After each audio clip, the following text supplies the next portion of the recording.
phenomenal game. We'll start with you, Ed. Congratulations on your victory. Can you just go over your deck decision making really quick? You are made a hyper Oh, consistent deck, but you left off some cards that we thought were just crucial okay. cards. Just So, talk about uh, that really quick while I set this up. yeah. Yeah, I thought this was closed deck list.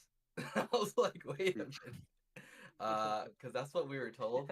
So I didn't play Spooky or Under the Sea because of that reason. Um, if it was open deck list, I would at least probably play one or two copies of those cards. But I think you're supposed to respect those cards in a closed deck list format. So that's why I didn't play them. And I really like the power of like Mother Knows Best in order to like recycle Prince Phillips, recycle Hades. I think I did that like in this game. I thought that was really powerful. And I realized there's also a bunch of kind of, we call them secret uninkables, right? Like like the big Prince Philip, you really don't want to ink him. And I realized like when I played stuff like Cindy Yo and yo. like Spooky, Under the Sea, it actually like kind of clogged up my inking decisions a lot. So I didn't really want to like add those cards to my deck. So I tried to keep it like kind of low uninkables in order to not have to ink my Prince Phillips when I need them for the combo. Okay, okay, and it worked out. It worked out super nice. Like I said, getting all the way down to 8 uninkable cards in your deck, I think is just a really cool thing to see, and you got it done. So I know, have you been playing a lot in this set, and what do you think about this format overall? And also, what do you think about Emerald and Sapphire? Do you think that is the best deck that we have here? I mean, in terms of like meta, I think the Emerald uh the Emerald Sapphire deck has the best matchup into like all the Amethyst decks because most of the time they're kind of like trying to curve out, right? And if you're able to do the Prince Philip combo, you basically win the game. Like in those two games, once I play Prince Philip, it's extremely hard to come back, right? And I think the thing with like Clarabelle is you also want to keep your hand size low. So it's kind of like you're put in a hard spot, right? Like you have to dump your hand to not like let your opponent draw a bunch of cards. But if you dump your hand, then you're gonna get hit by the Prince Philip. So I thought that was like the Clarabelle type decks are the most kind of enticing decks to me. And I wanted to pair it with Sapphire because that color basically has the best like filter in the game, right? Develop your brain, visions. You're also able to like Clarabelle turn quicker with like the Tipo and the Sail, and then you have the top end with the Hades. So I thought that made sense to me.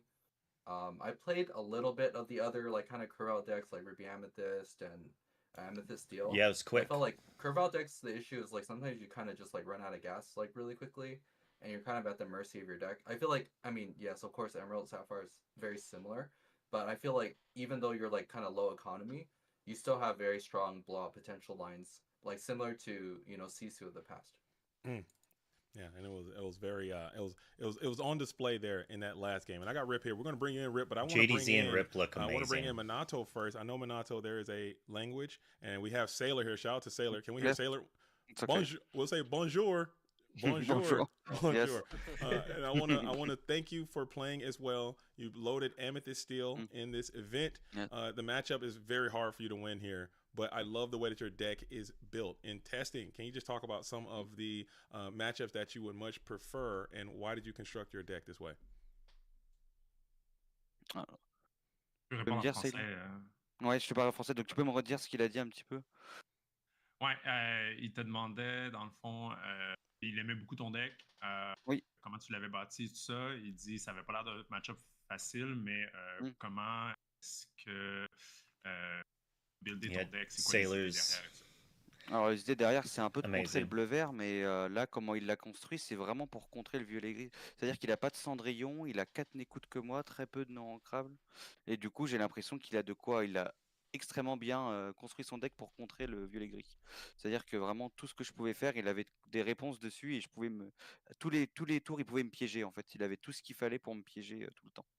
Alors que moi, le deck, je l'ai essayé de le construire pour battre bleu-vert justement et un peu bleu-gris avec des gros body pour battre aussi les bleus-violets et les violets-gris en miroir surtout. Et en fait, le bleu-vert, normalement, ça passait aussi, mais vu le build de Head, c'est beaucoup plus difficile à battre. Comme ça. So Mirado says he actually built a deck to try to be to have like a great matchup into green blue. But the way that Ed built it is that he had more of hard to Ah, interact with shift targets. Right, like the three cost Prince Philip is really good into that matchup because he doesn't have the removal for that. So the fact that he ran away from Cinderella made it harder. He also had like answers every time to and really put traps for Minato all the time, where he couldn't really commit to one or the other. And obviously the deck with the a bit of a higher curve was also trying to be good in the mirror, as well as being good into like a grindier matchup like Blue Steel and Blurple. Yeah, and I can tell that. I think that is a very fair point. We both made those observations when the deck was being built, but we enjoyed seeing it a lot. Unfortunately, it didn't work out this time. But can you just give some thoughts before we kick it back to Ed? Can you just give us some thoughts on the Mayor Wind Dancer? Is that a card you've had good success with? I like it. What do you think about the Mayor Wind Dancer card? Il veut t'entendre parler I du don't like Mayor. Zootopia, savoir si c'est une carte qui fonctionne bien pour Just toi. a big vanilla. Ouais, qu'est-ce que tu en penses en général? Ouais, la carte mère fonctionne très bien justement contre le miroir parce qu'il y a beaucoup de violets gris qui sont représentés au moins à 35% et le maire vient bien aider contre ce match-up. C'est aussi bien contre les bleus verts et les bleus gris en fait qui ne jouent pas de n'écoute que moi, Mother Not Beast. Donc du coup, il reste alors que là, ils pouvaient me le gérer très facilement avec le n'écoute que moi. C'était très problématique parce que ça permet d'aller gérer les grosses créatures tout en gardant des points de dégâts sur lui pour trigger le chat du Cheshire.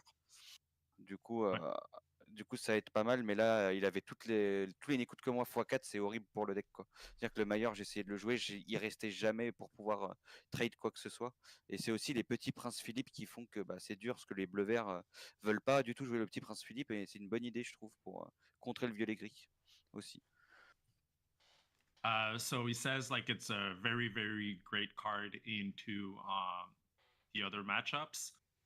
But it's specifically bad versus Mother Knows Best, which is a card that was not seeing too much play in the green-blue list that he already saw. Except for Ed's 4. I agree. If I can say something, like please. Mother Knows Best absolutely take a lot of the power of that card, and also the fact that the genie is also uninkable. So like both of those 4 drops have a big liability against Mother Knows Best.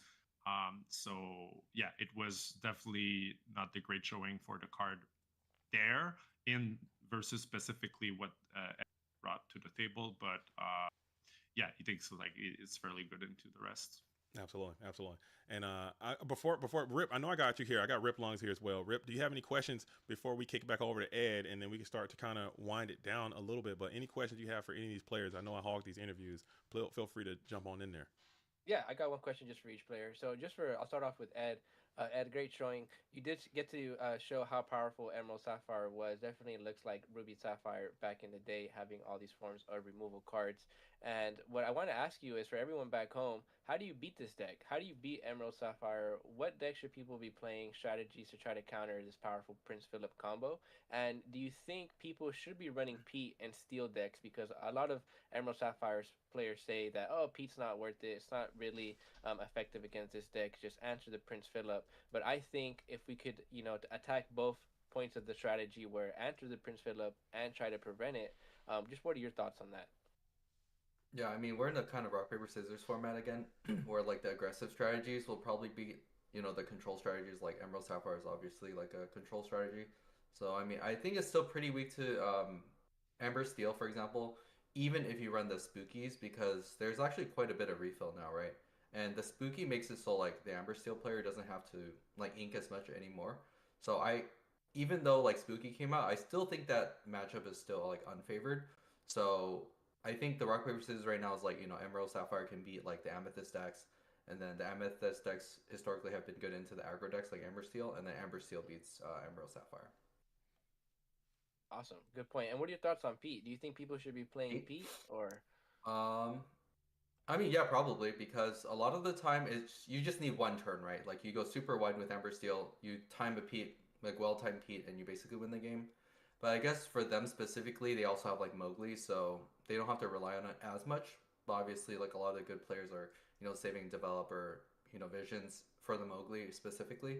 But I mean, if they do that, then like they're also kind of choked on resources, right? So I think Pete is still like pretty good if you can time it properly. I think it's still required in possibly Steel, especially if Steel Mirror. Sometimes it On comes down to like the you're on the Vanilla's draw, questing for you 2. play Pete to stun your opponent out of Strength of the Raging Fire. I think that's still like somewhat important. So I think Pete is still like quite important in this format. Awesome, good points.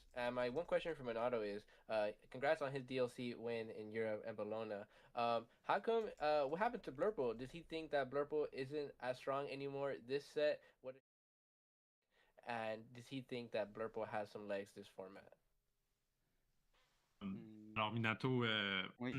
première chose, c'est que il te demande, il te dit félicitations pour ta victoire au I love that DLC Sailor de was just Bologna. like, oh, I'm on screen. Il te demande où est Blurple. Est-ce que Blurple, il y a des avenues pour le deck dans cette méta?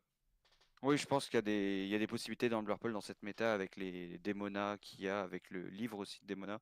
Il y a eu un CCQ à Barcelone ce week-end où un Français a perfait avec un deck similaire il était dans le top, mais ça a bien marché. Et il y a aussi Ying qui a gagné le CCQ de Prague avec une bonne liste aussi. Donc il y a plein de possibilités pour le Blurple. J'avais envie d'essayer de jouer autre chose pour ce set-là. J'avais envie de jouer Violet Gris pour voir. Il me semblait assez fort. Et pour moi, au-dessus de Blurple. Donc du coup, c'est pour ça que je suis opté pour ce deck-là. Pour l'instant. So Minato says there's definitely some promises for Blurple. He mentions the Book of Demona particularly as something that is worth exploring. And also some French player did really well last weekend with it. And Ying actually won the event in Praha. Yeah, he says he wanted to diversify a little bit and try a different deck this set, or at least for this event. Awesome. Thank you guys for answering the questions. Nice.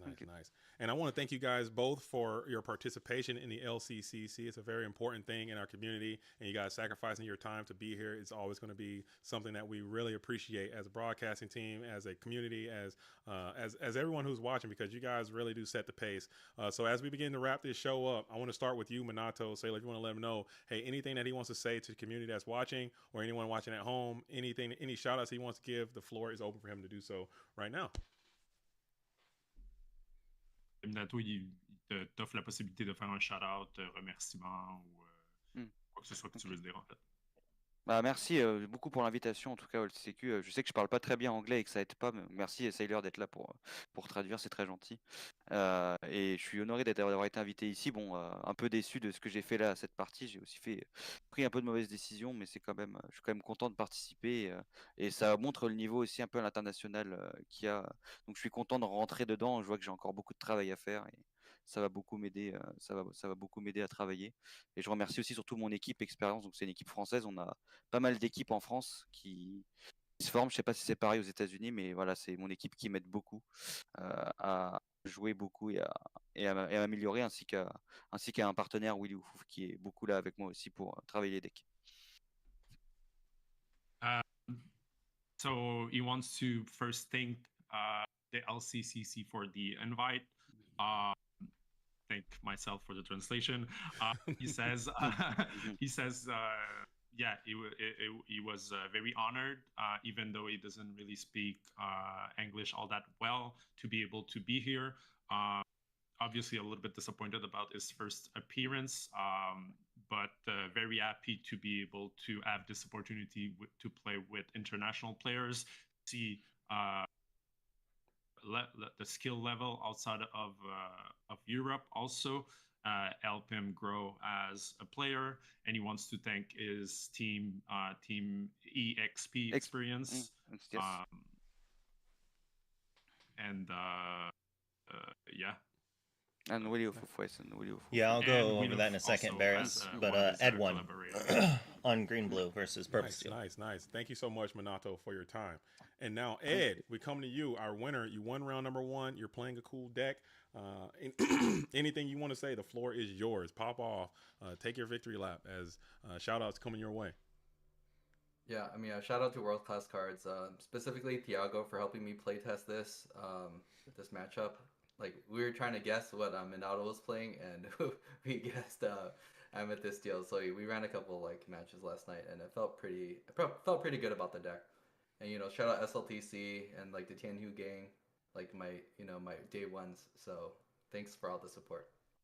Right on, right on. And thank you both. So, and also thank you, Sailor, for coming through with that clutch W translation. I think it's important to have everyone get a chance to at least say their part. And we want to know, even if we can't speak the same language, we all speak the same, we all play the same game. And I think that just brings us closer together. So I want to thank you, Sailor, for coming by and sacrificing some of your time to help provide that very much needed asset Correct. there.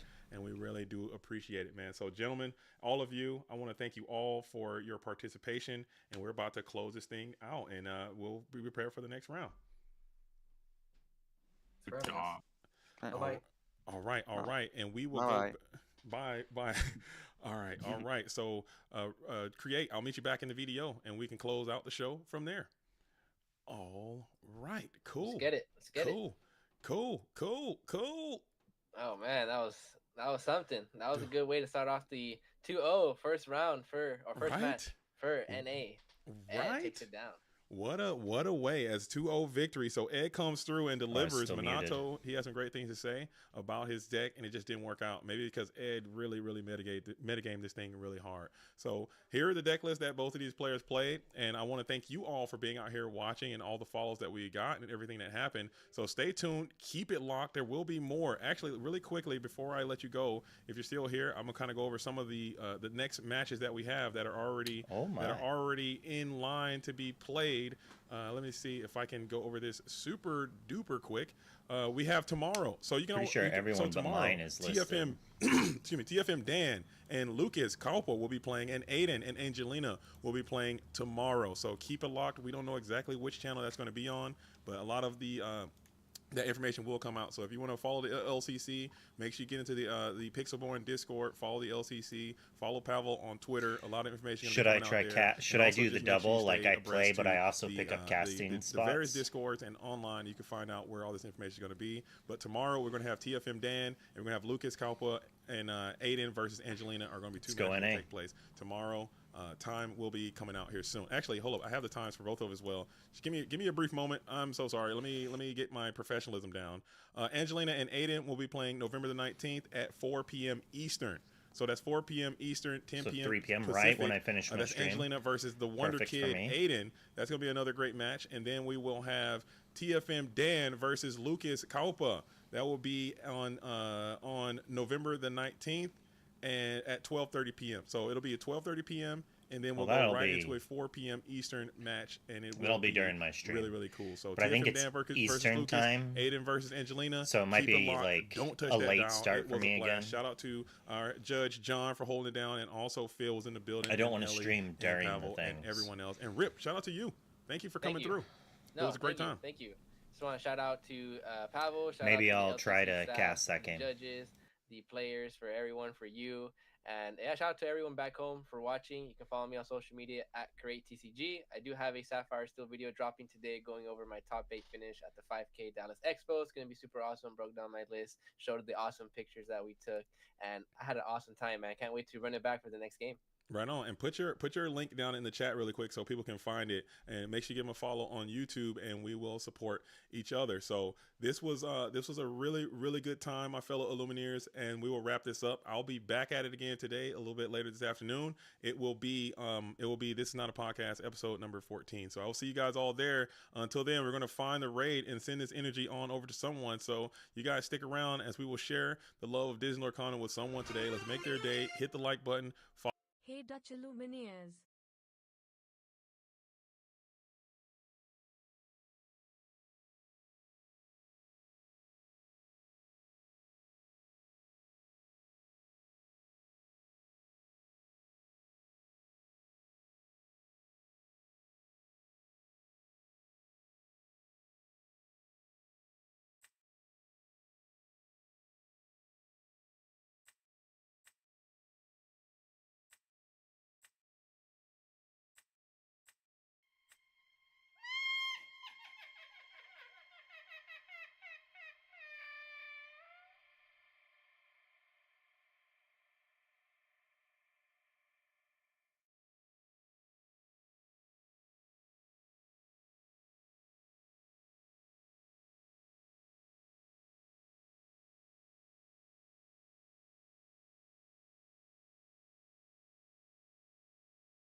Of course I'm muted. Of course I'm muted. Why wouldn't I be muted?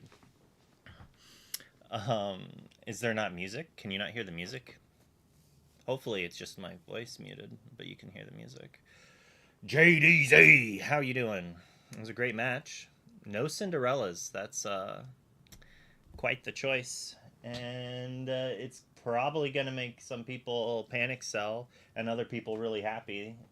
They're like, oh, I don't have to spend like $200. Nice. So I have this cute little aggressive deck built up. I may or may not be playing this in the LCCCCC.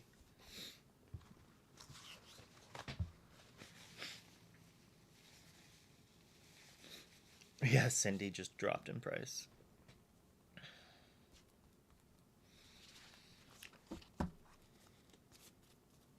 Lock in. It's already close to 50. Yeah, she had already dropped. I think yesterday she was down to 57, and she was up to like 70 or something crazy like that. Does no one hear music? Here, let me turn this up.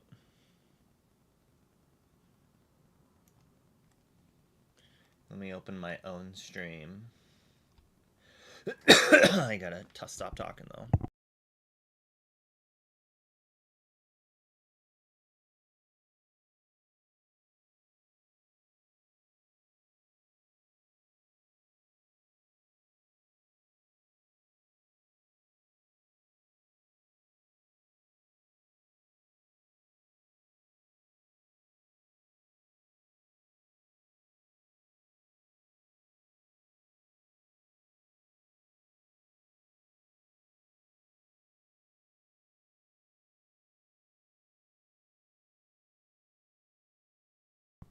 Okay, it's there. It doesn't seem that loud, which is good.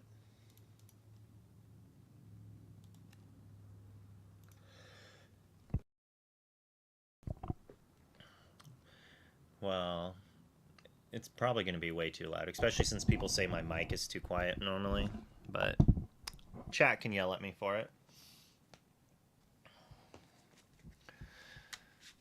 Did you want to chat about the match some, JD? Get on and chit chat while I play some games?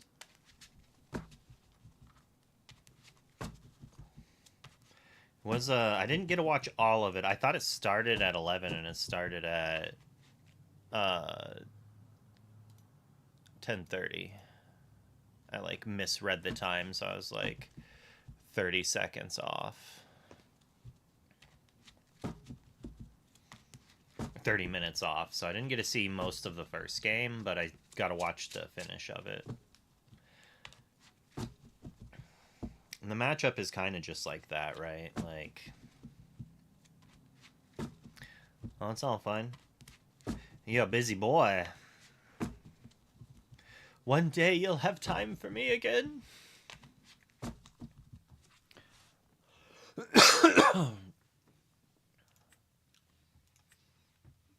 We've gone 5-0 with this deck, but we played against like the same like 2 people. Because we started off with the 1 loss from the previous deck, so it is like tainting our statistics, technically.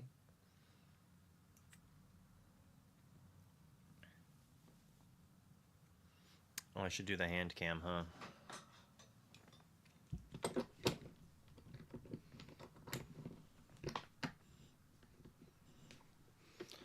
Yeah, we're playing some aggressive stuff. Oh man, I am just coughing up a storm. Scrooge McDuck.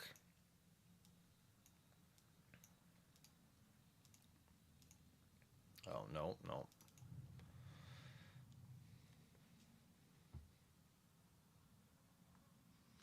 Some anti-spooky.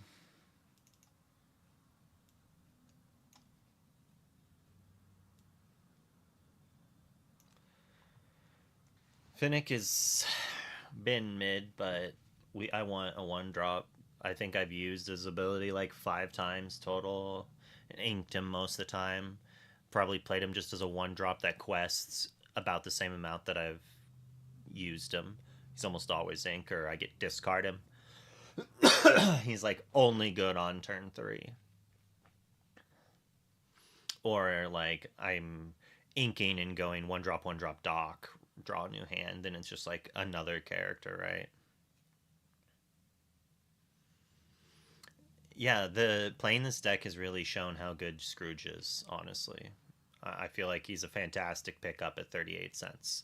I don't think he's like dock powerful, but I could see it being like a little more expensive than it is, especially post rotation once we lose dock, and there's just like, if they don't give us other good card draw, or if they give us more reanimation, it's got solid.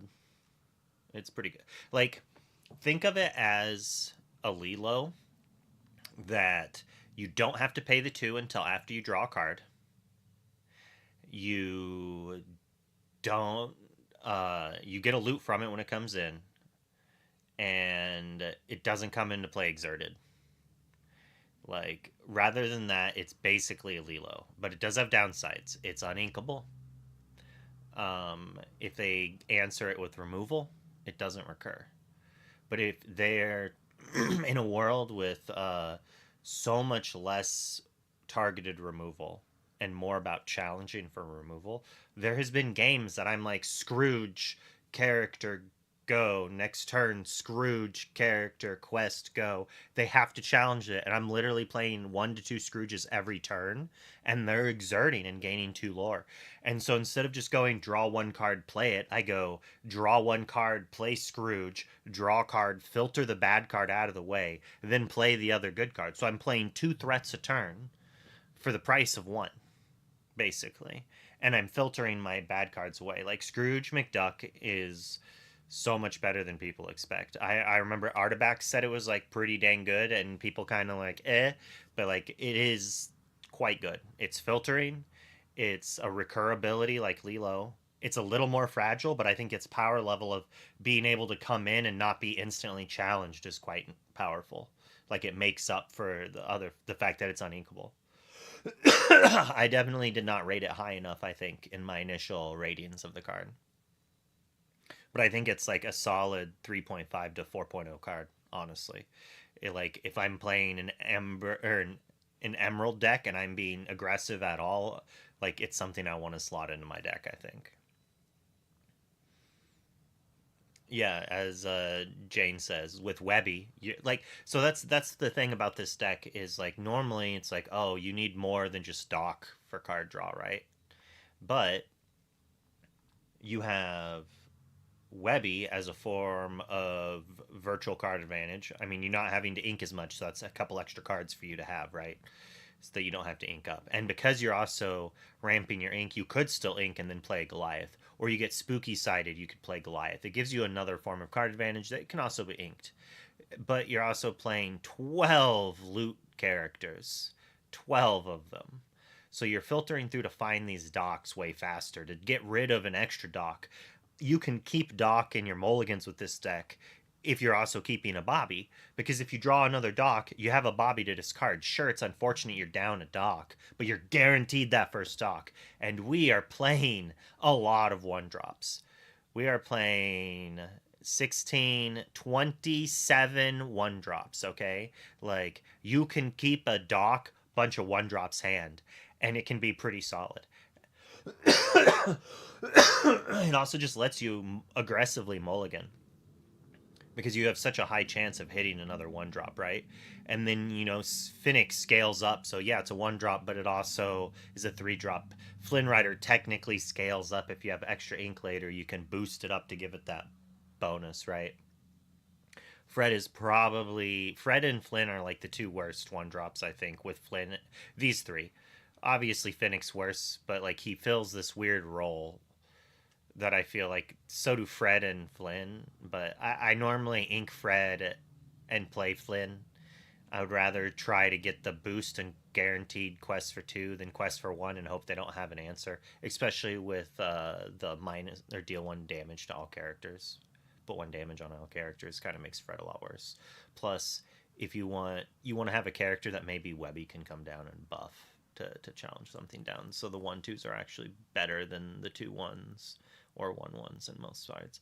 That also shows that this deck only has 12 characters that get hit by MMS. I really hate that abbreviation. I don't know why.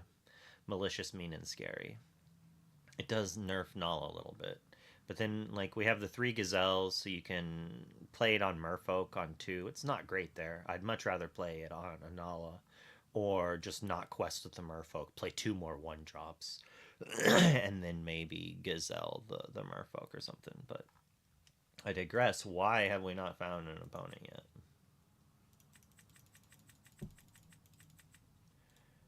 Because we're just straight busted. Bum, bum, bum, bum, bum, bum. Yeah, Jane, I am. We played this yesterday as well. Let's go to the test. All right, Q-tips.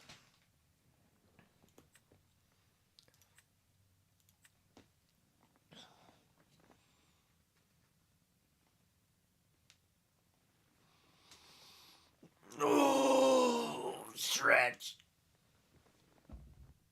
Oh, that feels good.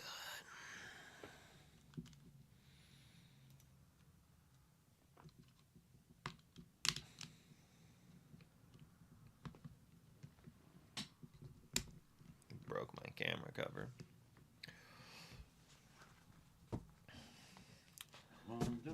Hello. Hello. How are you? Keep shuffling my deck in a way that this camera shows what my deck is. What do I think of Green Purple Brainiac? Do I think it's tier 1? I think it's at least 1.5. It's like a design to crush a certain deck, but then gets it's basically on the same rock paper scissors, but it's more of a polarizing thing, right? Like, yeah, battle Q-tips. So if you want to like crush a certain deck, you could play it, but then you get crushed more. Good game, bro. All right, what do we got?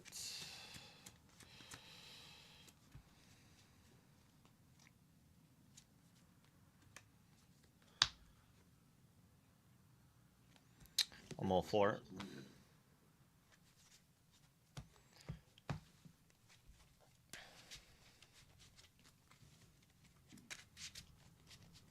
How many did you mull? Just one. Nice. I shall start us off by inking a go-go and playing a Webby and passing. Webby should stay till the end of the next turn. Change my mind.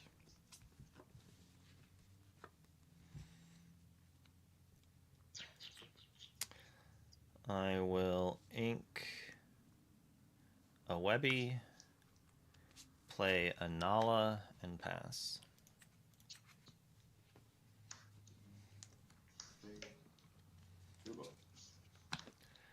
Bruh, that completely nullifies the thing I was gonna do. Can we get a fire the cannons here? Nope.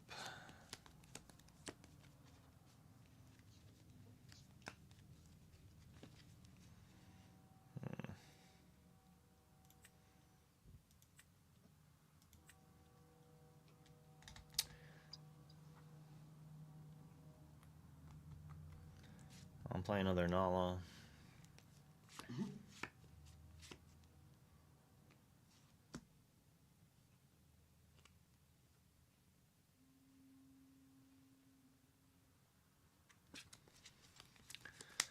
I'll pass.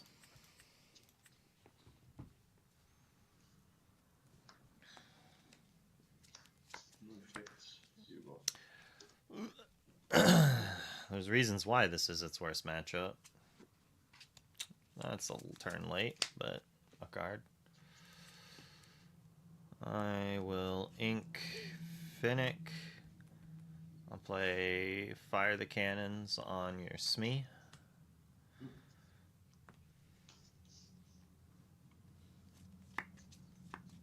Although you might be right. Maybe I should be targeting that, honestly. But I already did that. I'll take out the Smee. I'll play Gazelle, give this Nala evasive. I'll quest for 3. And then I will pass.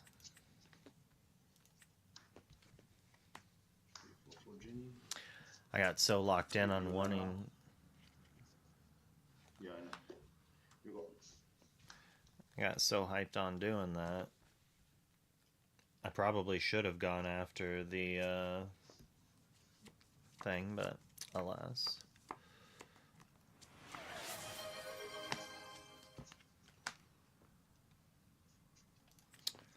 I will quest with Webby trigger.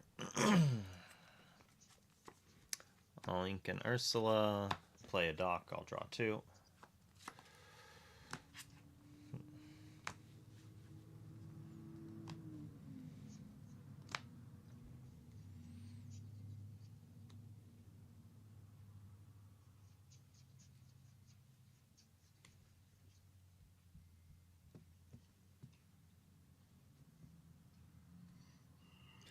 I'll quest for 3 more. And I'll pass. I mean, maybe I should have quested there, so... Or quested with Gazelle, so an Elsa doesn't exert it, and then take it out for free. Push-ups? Oh, alright.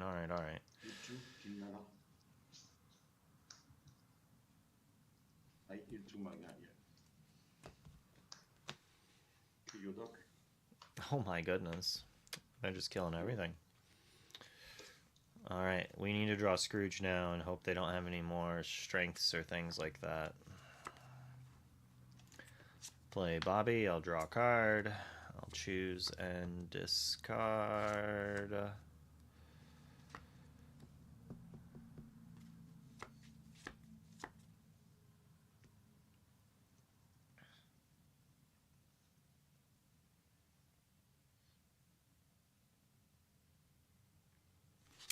Discard a Fred.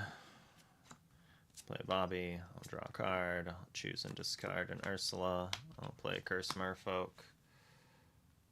I will pass the turn. Now I don't need to quest yet because I have so many characters that an Elsa doesn't matter. And they inked an Elsa. Looked like a Fire the Cannons. No, Jenny. Quest for 5. Here you go. 2 cards in hand. I was just like, what if I draw a Goliath? Wouldn't that be humorously terrible for me right now with this amount of ink?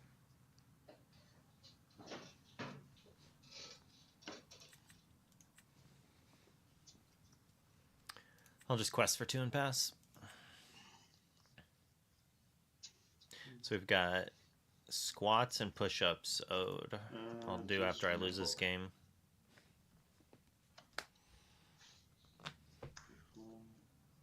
Pay 1 again, 1 draw. But this is why I did not choose to play this deck in the LCCC. I mean, that's an uninkable. 5, 6, and 8, 9, 10. All right, you got it. Good game.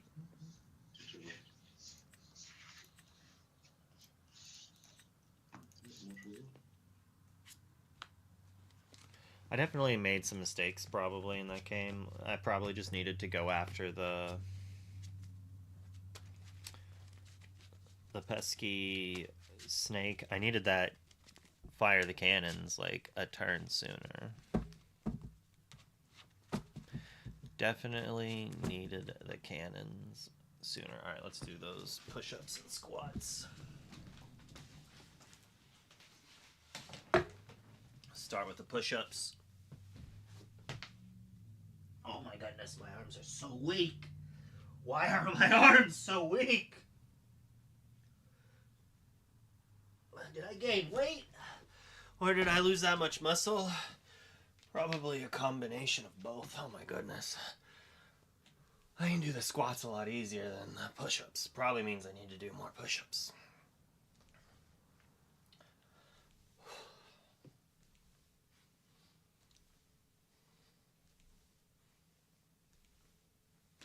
Ugh. The problem is I haven't been streaming enough, and when I don't stream, I don't do all the squats and stuff. But when I stream, I've got those updates that are like, do your thing, do your thing, do your thing. All right, it's about to start an ad, so I'm going to push that. I'm going to use the bathroom. I'll be right back. Grab cards. I have little green screen weights. Oh, my green screen on my camera's off. I should probably turn that back on before I forget during the ICL.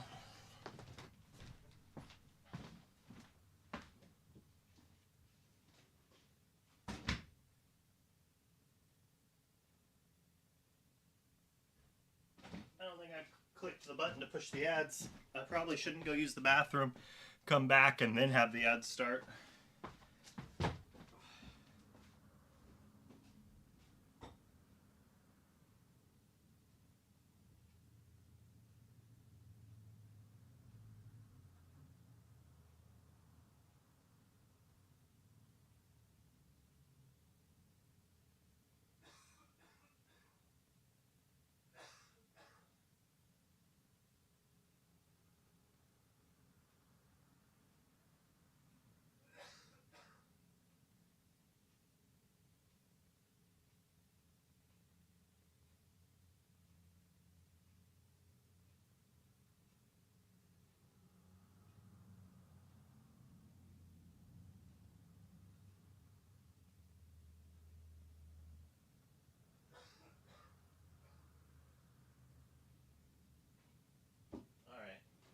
All right.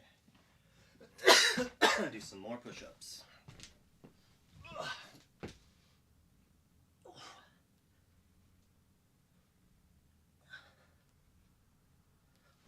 Barely any, but better than none.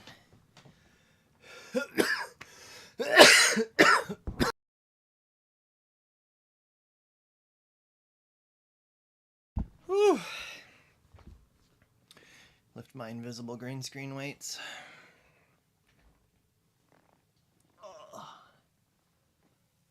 I do feel like I've been sleeping on this shoulder wrong. Like my wrist right here hurts a little. My shoulder kind of hurts. And I know this wrist hurts because I'll sleep on my side and slightly lean, and then lean on the wrist. So I need to just lay on my stomach.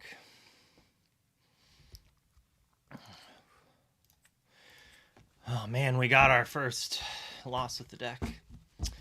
We couldn't go fast against the steel deck. We drew no Scrooges, but I don't think it would have mattered because they had like double strength, Bell, Zeus. They just had all the removal. Sharp shooting. How are you? I'm good. Can you hear me? Yep. All right, All right, let's duel. Oh no. Broke their hand, so they can't play Lorcana.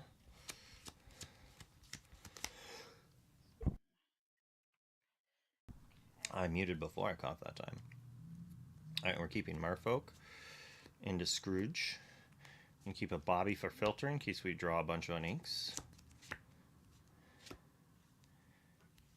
And one Ursula for the same thing. I'm also going to do 3. Mostly we don't need a Nala, and we don't need a 1-drop. So we have 1 and 2, so I'm fine with keeping ink. Normally I wouldn't do that. But when you have it all, almost, when you have like the second best you can have, plus the Scrooge helps filter more uninkables as long as you get to 2 ink. Look at that, look at that. Alright, I'll start us off with a inked Ursula into a cursed Merfolk and a pass. I mean, if they show themselves to be mean, malicious, and scary, we could be in trouble. But she did not. They did not seem very happy about hearing or seeing the Curse Merfolk. Think of Maribel. Oh, they're aggressive. Play Daisy. Pass. Daisy is a pretty good challenger. Yeah. She's pretty good, I hear. I'll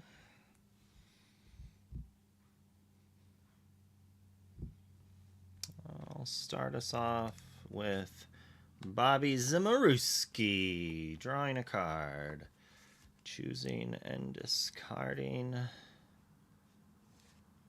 a Flynn Rider, to ink a Webby, to play a Flynn Rider.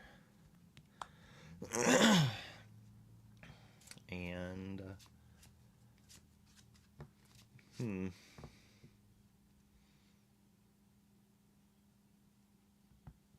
I'll pass the turn. I don't need to be aggressive. I want them to quest into a character. And if not, I've got a Doc, a Scrooge McDuck, and a Finnick. Do you know what Finnick does? It's like a bounce card, right? Yep. It bounces a character with 2 or less strength if I pay 2 extra. So if it's like a 3 cost. Got it. I just pass to you, and you can do a Daisy trigger. Oh, Daisy trigger. Reveal Mulan. Alright. Draw for turn.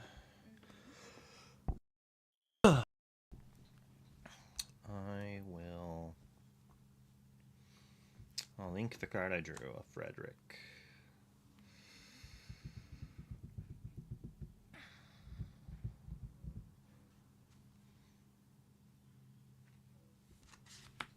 Play Mulan. I'll draw a card. I'll choose and discard a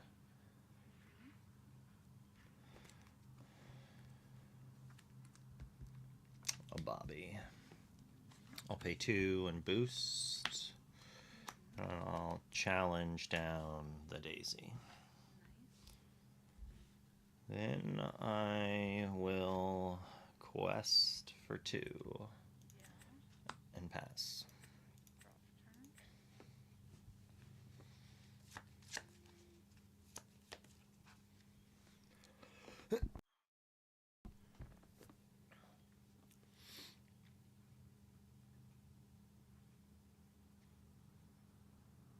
Shark. Play a power line quest for 1 and pass. Alright. Draw a card for turn. Flynn out. If you want to do that, you can. Take Flynn out? Yeah, that's fine. Alright, pass. Thank you. Did you take your lore away? Yeah. No, yeah, you did. Yeah, nice. Alright. Draw for turn.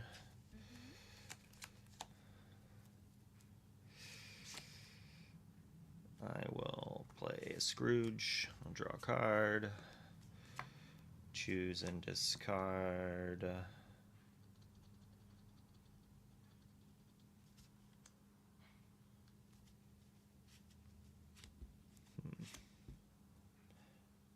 Finnick. I'll play Curse Merfolk. I will quest for 4. And pass. Drop. Who needs ink? Line, Oh my. Sing or rewrite history. Take back Mowgli. Do power line effect. Value Town. Pirate's Life. Does it have to cost less than the thing they played, or just has to cost less than 9? Probably just has to cost less than 9.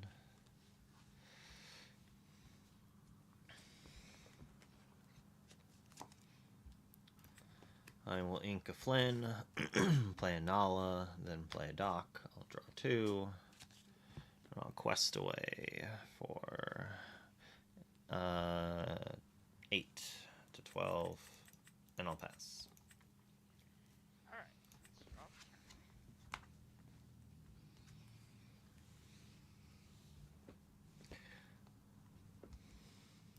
Be aggressive. Be aggressive. Okay, the one on the far left that has damage, what is that? Oh, is it? It's Bobby. It's just a 1/2 now, basically. Okay. And how many cards do you have? 2 from the dock. Okay.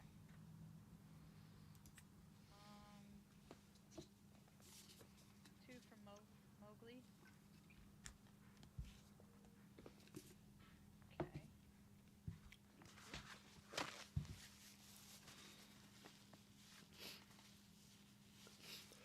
Okay.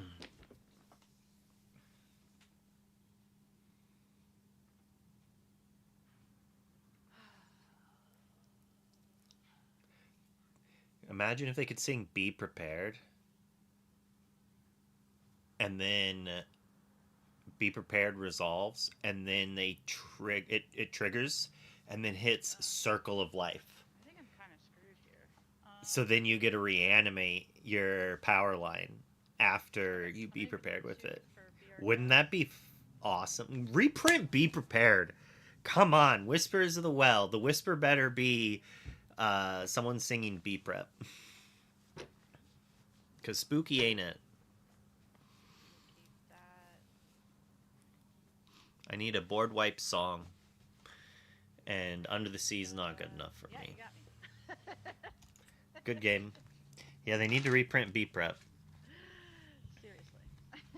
I was just chatting with someone and I was like, you singing Be Prepared, play which wipes the board and then triggering like a circle of life to reanimate the power line would be so cool.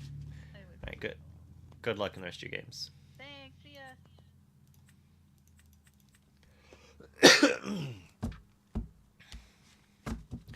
Be prepared. For what? The death of the king, you fool. Oh, I broke a sleeve. These are pretty used sleeves, though. They were on my cube. Hello. Hi, mate. Hi. How are you doing?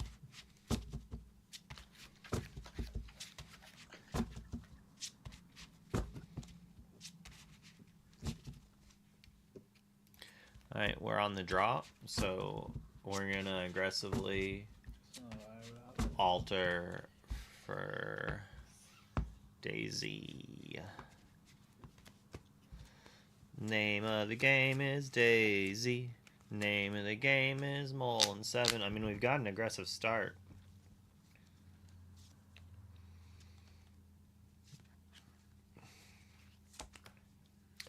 Might even be able to actually keep this. Not keeping those though.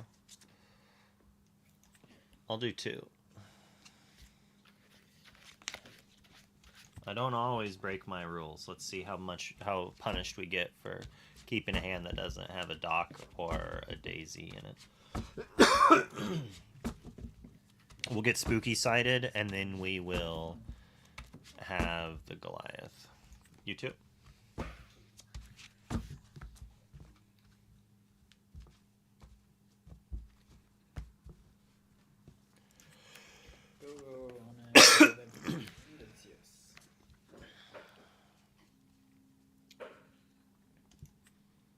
Oh, didn't mean to push that, but I'm just gonna ink a Fred and play a Cursed Merfolk. No. Yeah, just a Cursed Merfolk can pass. Okay. It's not gonna shift, right? We'll be in the ink for a Yago and Quest for 1. Yes.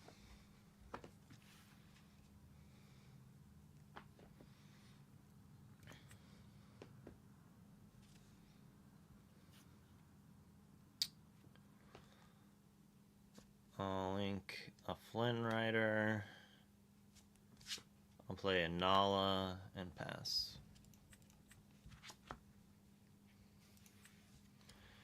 Webby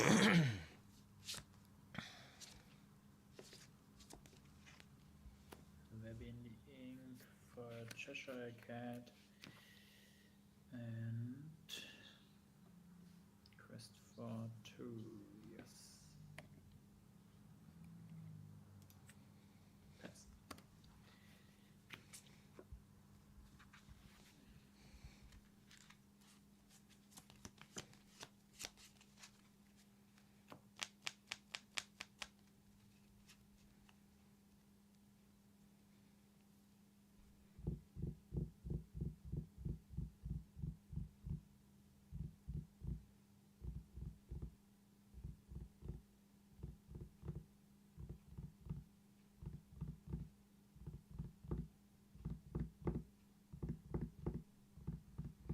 I will Gazelle the Nala. I will quest for 3.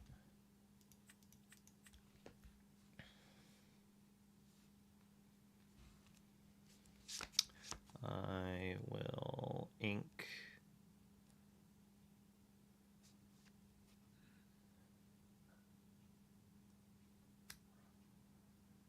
Ursula.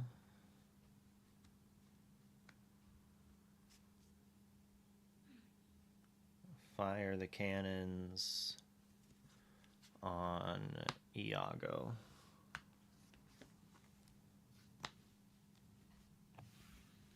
And is it just in the, if you place her, or it's evasive until the start of my next turn. And then I will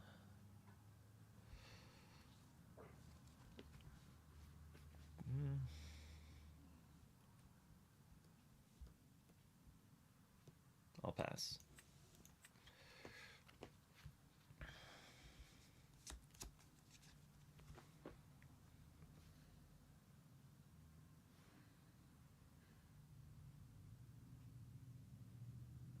We need Doc or Scrooge to start drawing cards. Like, we've got a lot of questing power. That's only going to get us so far, and once it gets us there, we lose if we don't draw the card draw.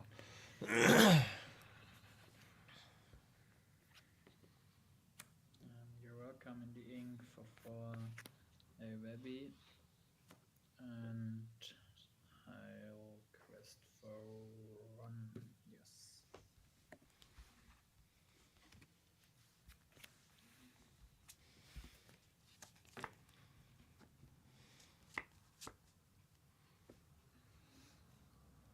I wish I had a Webby right here. If I had a Webby, I would probably... So I would have to discard, like, the Merfolk. And then Webby up the Gazelle. Like, it's a 2-for-1, but that Cheshire Cat really gets me in the long run. I think I have to play it. I'll play Bobby, I'll draw a card.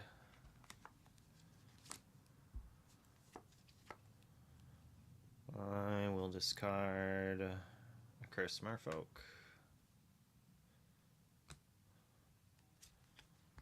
I will play a Nala.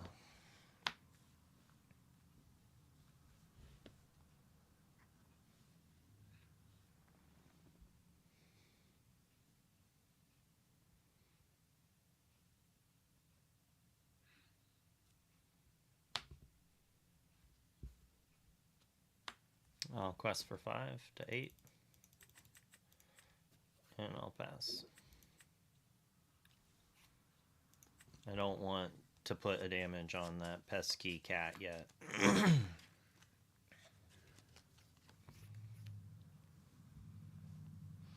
It's possible I shouldn't have quested with the Merfolk, actually, so then next turn I could play Nala and shoot the Webby. But it's possible I just challenge up. For 3, I'm playing Malicious. I don't know what's the word in English. Everyone gets damage. I mean, that's pretty bad for us. Weakens our poor Nalas quite a bit. So for Nala has 0-2, is it right? Yeah, so they're just 0-1 quests for 2s now, basically. Yes. For 2, I boost Cheshire Cat and puts 1 damage counter from Bobby to your ready Nala. And with the Rebby, I will take out your other Nala. It's really rough for us. And then I will quest for 1. It's yours. Oh, I have Rebby. Could I quest with her? I haven't realized that I could use her. Yeah. It's yours.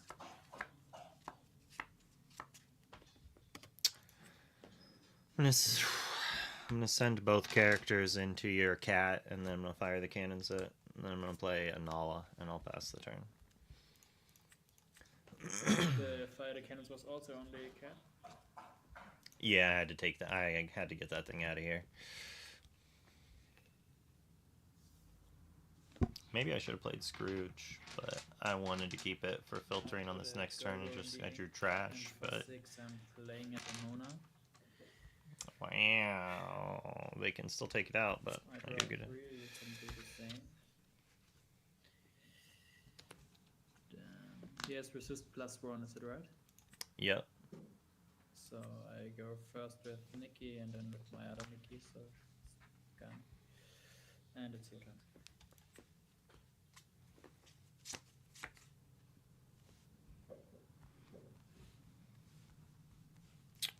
Play Scrooge, I'll draw a card. I'll choose and discard.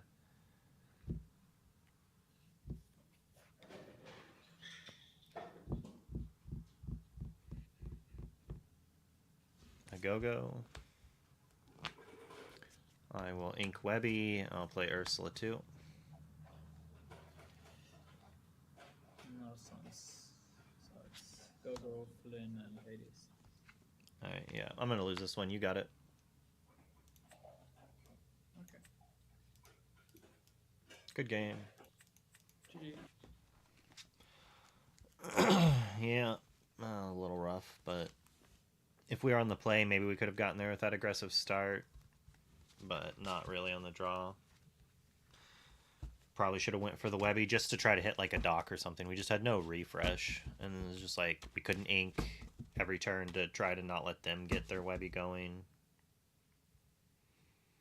It was not good.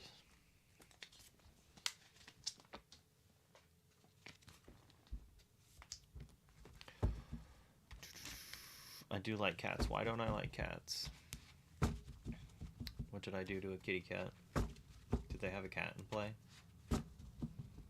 Oh yeah, Cheshire Cat. I murked that cat. That cat is good.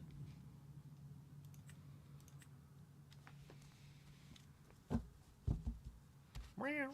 I shouldn't do that. Oh, the cat literally lifted his head up back there. Did you see him? Like right there. Meow. I ain't talking to you. I ain't talking to you.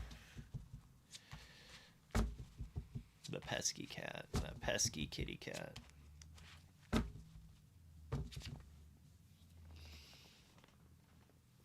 It's 12:30. Let's hope everyone submitted their deck lists.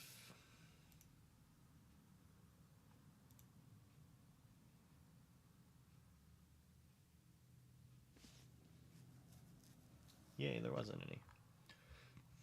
It was a little frustrating with that. My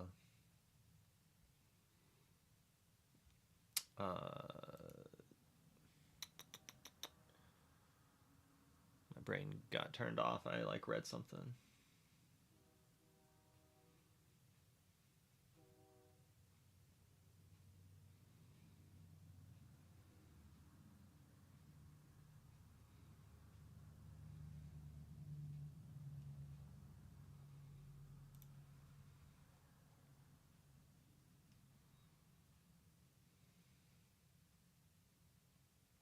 Multi-month. Multi-month.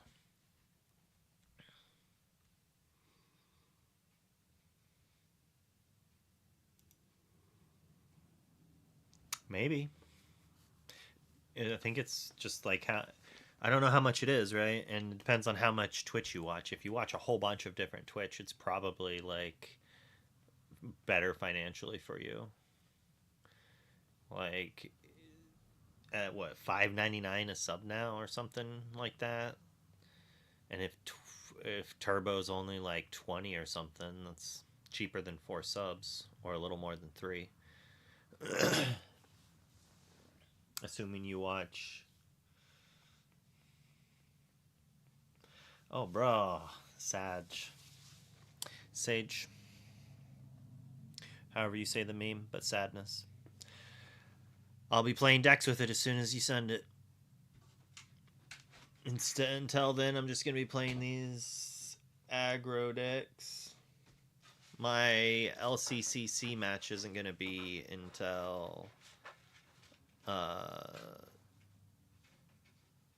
you don't need to pay extra for that shipping. Just PYD is fine with me.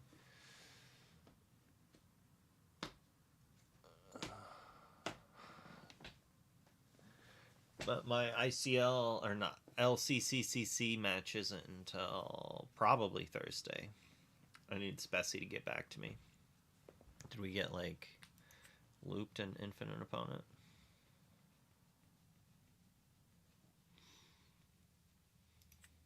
Nice.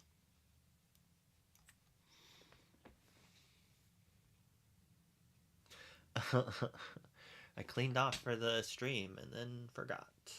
Yeah, I do that all the time.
Come on, what is going on?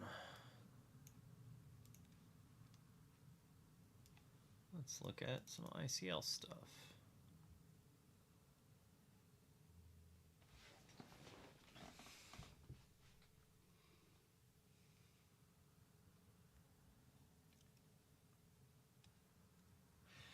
It looks weird to see Ink in third place, a 4-1.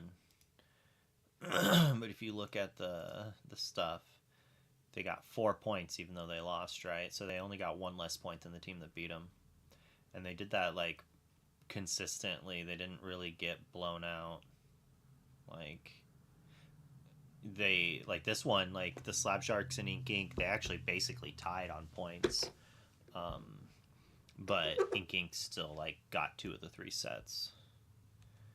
And then Ink here, this was the lowest scoring game for Ink with 3, right? Then against the Ink Knights, they had another 3 game. And then they won with 5. So it's like they have quite the good point spread. Quite a good point spread. And then, like, even when they do lose, like, they only gave 4 points away, right? So they're making their opponents not gain as many points, and they're gaining, like, almost maximum points each time. Oh, here we go. Didn't even notice the background change. How's it going? Pretty good. How about you? Feel good. Fine with half cuts, I assume. Yeah, that's fine. However you want to cut, perfectly fine with me. Yeah, same. Good luck, have fun. Yeah, good luck. Those amazing daisy draws when it's in your starting hand. Like, what? What is that for? I don't need it. I don't need it. But I'll take it. I'll keep a cannon just to get rid of some defense. Do 3. I'm gonna do 5.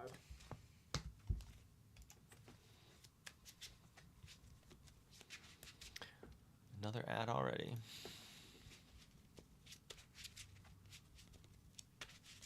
I bet I owe push-ups too that I missed.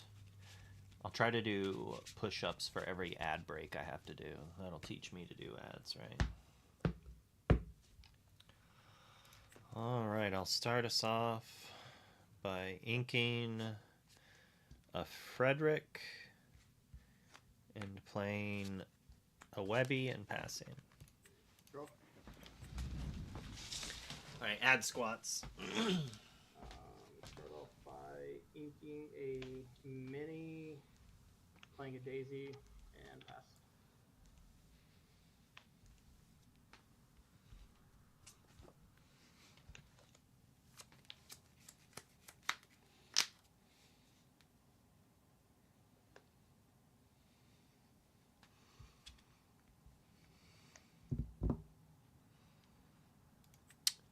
Play Cursed Merfolk.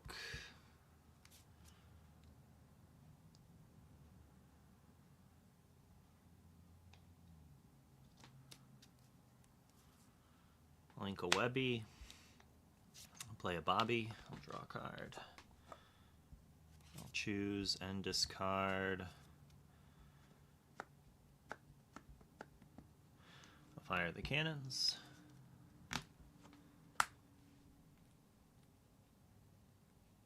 I will pass the turn. Draw. If they want to quest me into ink, they are more than welcome to. Ink Donald. 2. Fail. Draw. Oh, punished. Punished! So punished by not keeping the Webby. Come on. Amber's Sapphire ramp. Oh, I got baited. Ink Rapunzel. I got baited.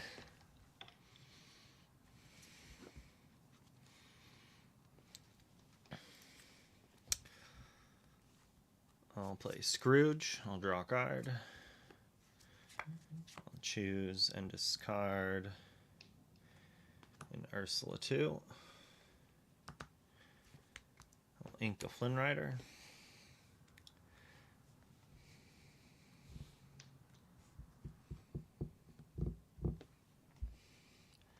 I'll quest for 2. And I'll pass. Okay. Draw. So I want it that if they're going to be challenging down my Scrooge, that my Merfolk lives. So, like, they basically... Cindy's a little annoying for me. That's We're basically Inca it, Daisy. right? Shift Daisy. Daisy's going to sing Down New Orleans. Oh, we got some spice. Off of that, I'm going to play a Judy. And I will pass turn. So my ink comes into play exerted, right? Yes. Is that only if she's exerted, or is that always? That's only if she's exerted. Only if it's exerted, okay. Yep.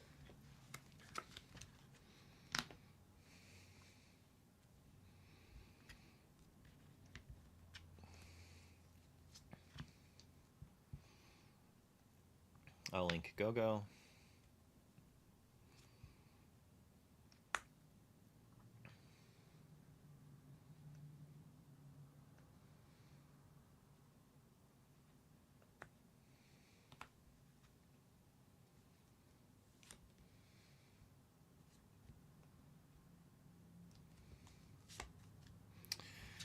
I'll play Doc, I'll discard to fire the cannons.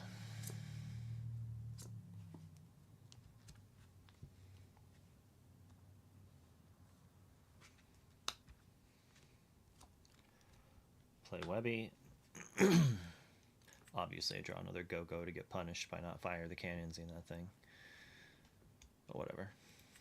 I'll quest for 1, 2, 3, 4, 5, 6. Go to 8. And pass. Draw.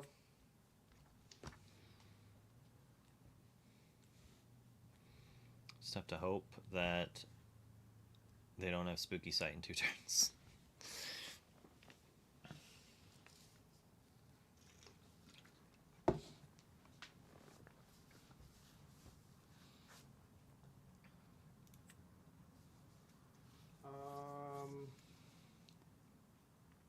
We're gonna do 4 for a mini. Mickey support, banish big things. Yep. Yes.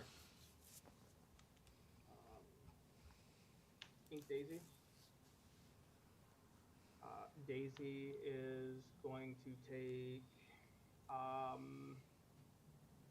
You have 1 card in hand or 2?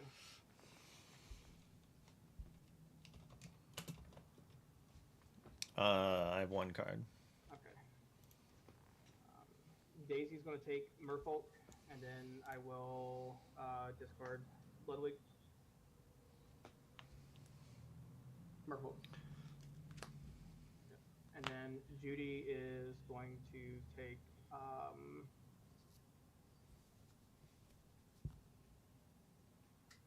we're going to take Webby. And I will pass. And then they get resist 2 from Judy. Is it just resist, or is it like challenger? Resist 2 and alert. Alert, okay. Yep. That could be relevant if I get a go-go. I will play a Scrooge McDuck. I will draw a card. I will choose and...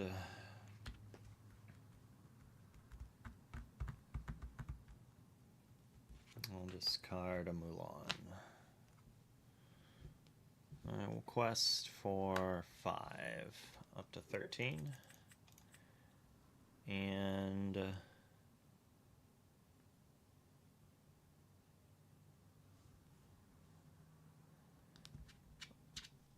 I'll play a go-go.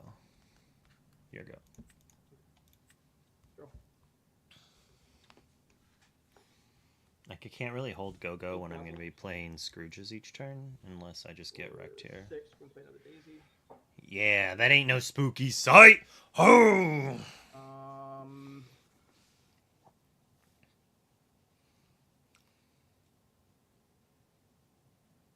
I expected the Scrooge to have been bounced back to my hand. But that's probably happening this turn.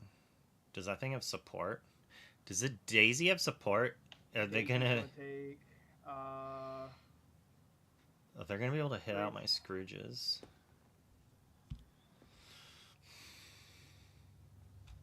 When Scrooge is challenged, it goes back to my hand. Yes. Judy is going to take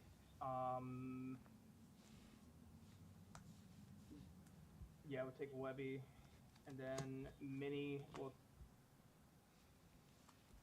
Yeah, Minnie takes, and I'll pass.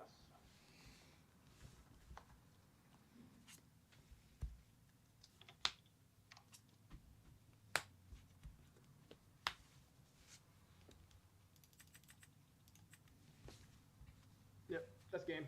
GG's. Good games. Yep. Or good game. Have a good day. Answer all of these. Yeah, like the Scrooge here in these scenarios, it's just like in the aggro versus aggro matchup, if they're on the aggress, or if we're trying to be aggressive, even if we're on the draw, if we can flip to being aggressive and make them challenge us, but we're doing it with Scrooges, we could burst, and then we're playing a Scrooge every turn, so that is almost like 2 lore every turn. Every other turn. Hey, kitty.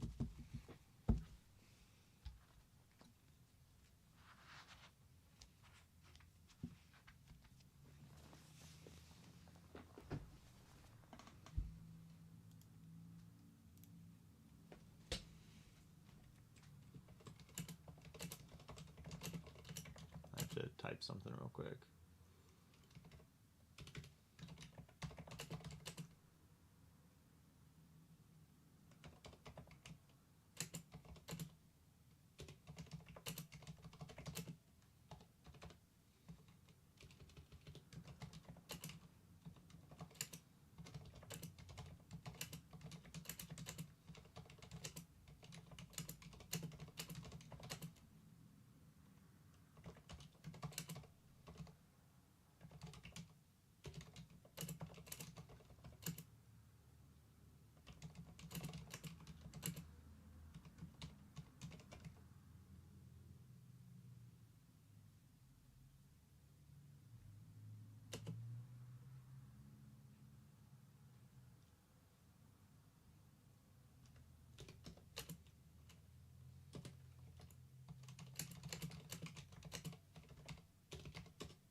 Sorry, just there's some ICL thing that needs to be dealt with here. All right, let's start another game up. Sorry about that.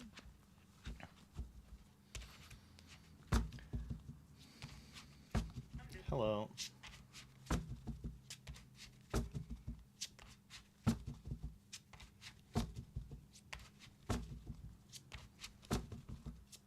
How are you doing? Sound good, you? I'm alive. It's gonna be a busy couple of days.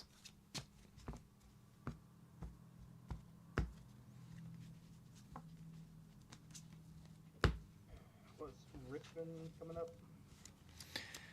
PPG as well. CCS is in a couple of weeks, and Richmond is in January, I think.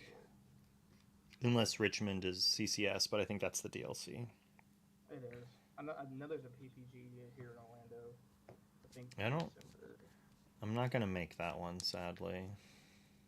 Unless I haven't checked flights. It's possible that there's like a $25 flight down there that I might go, but I think I'm gonna Mulligan 7. I'm doing 4.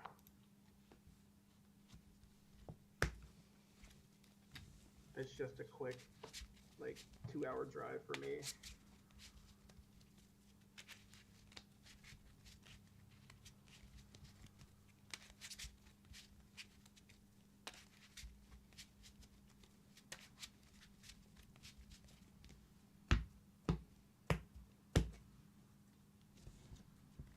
Alright, good luck.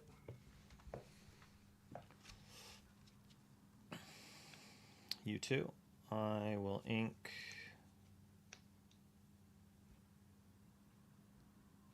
a Go-Go. I will play a Bobby. I'll draw a card. I'll choose and discard a Dock, and I will pass the turn. Draw. I swear I don't have more Docks in my hands. I'm gonna ink a Daisy, play a Basil. Pass.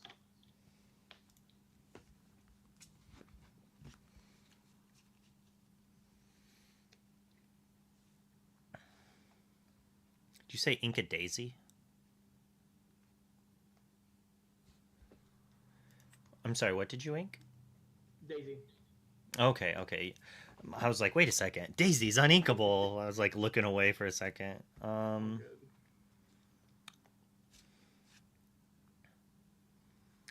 ink an Ursula. I'll play a Scrooge. I'll draw a card. Yep. I'll choose and discard a Dock. I'll quest for 1. I swear I don't have one in hand. Here you go. Draw.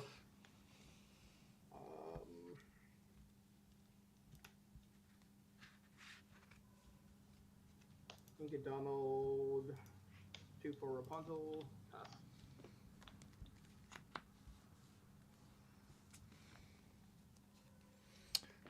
So we're just drawing all the Daisy 4s and the. We'll play Webby. I will play Ursula 2 to take a gander at your hand. Alright, so I just played against someone doing this, so I was like, maybe I'm... That was me. That was me. Oh, okay. Alright, I was like, maybe I'm going to hit down in New Orleans. Yeah. I feel like your playmat was different. That threw me off. Alright. There's not a New Orleans in there, no? No, okay. It's two Ludwigs, 2 Judys, and a Mini. I will... I think I will just quest for 2 and pass. Alright. Draw. Don't want that Rapunzel to take my stuff out.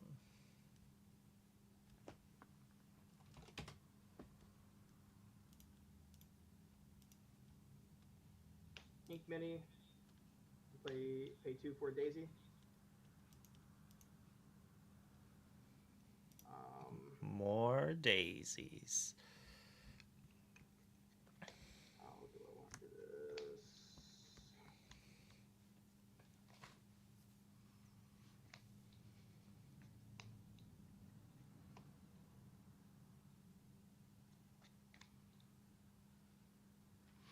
I'm taken out. Something. It's fine. Maybe not. Quest, Basil. I'm gonna give support to Rapunzel. Yep. And then I am going to take out your Scrooge. And I will pass. And then Rapunzel still has... Yep. She's got that nice little shield. Yep. Alright, I'll replay Scrooge McDuck. I will discard a Webby. I will play a Mulan. I will discard a Finnick. I will ink a Webby. I will...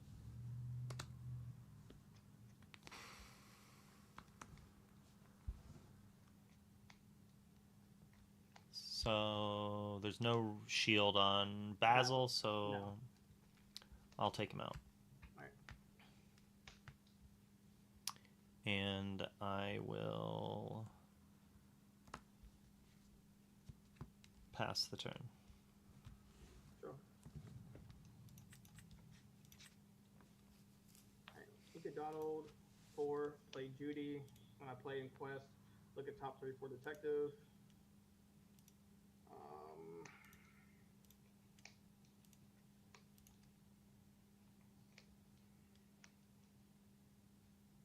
Grab a Daisy.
I'll pass.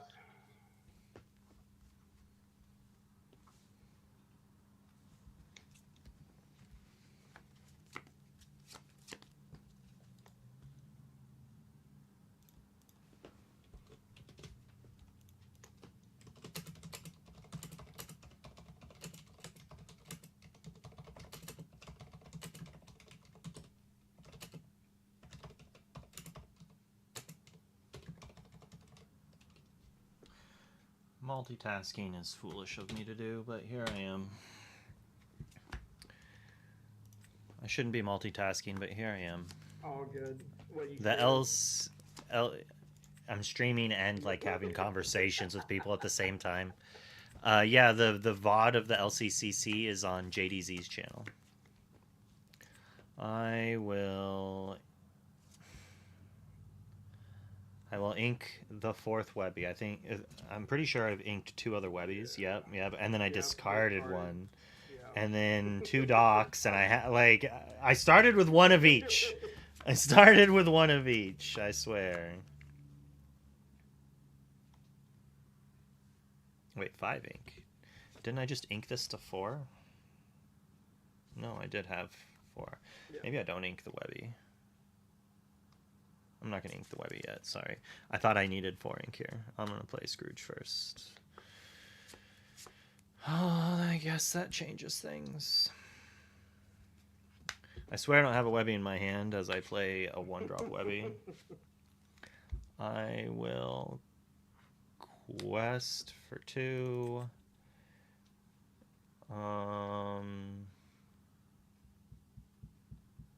That Judy hops is when she quests, correct? And come into play. All right. Yeah. So, and she's a 3/3. She just eats things. That's very rude of her to do. I think I will pass. All right. Draw.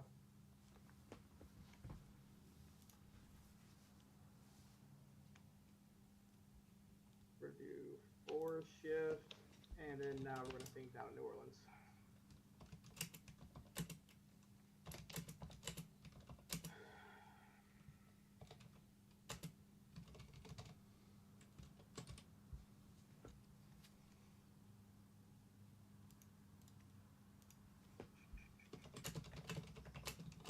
We're gonna play a Daisy off of that.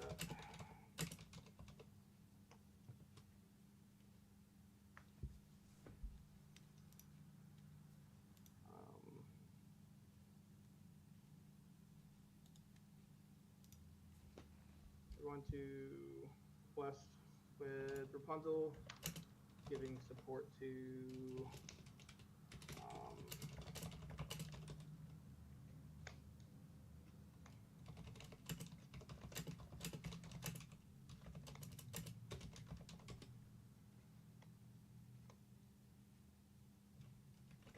Judy.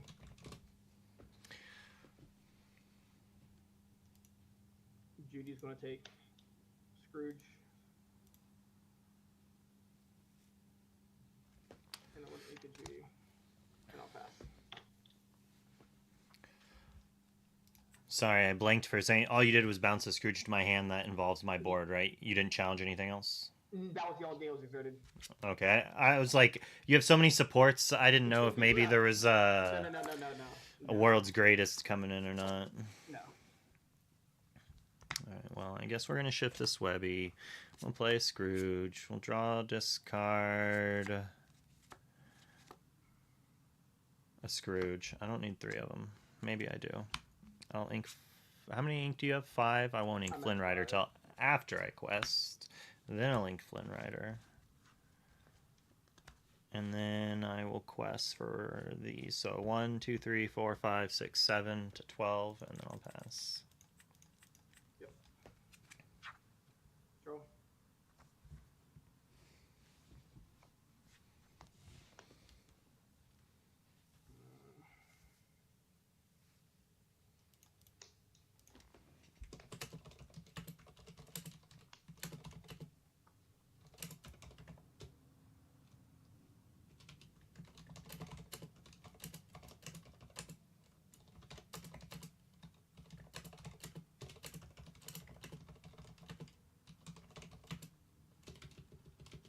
Yeah, that's game.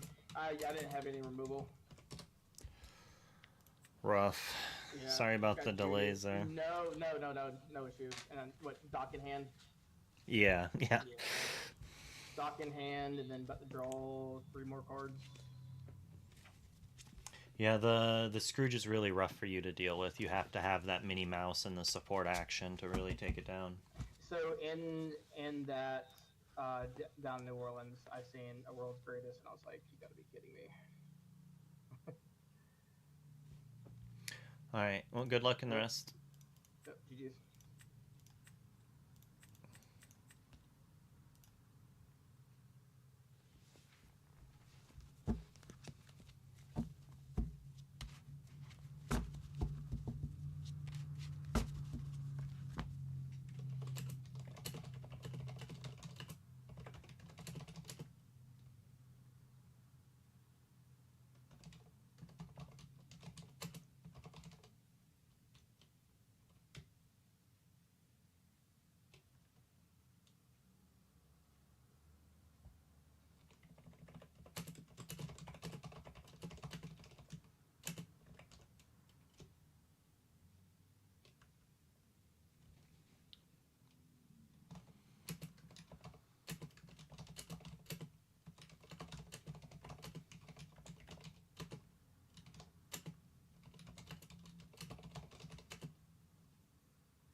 Sorry.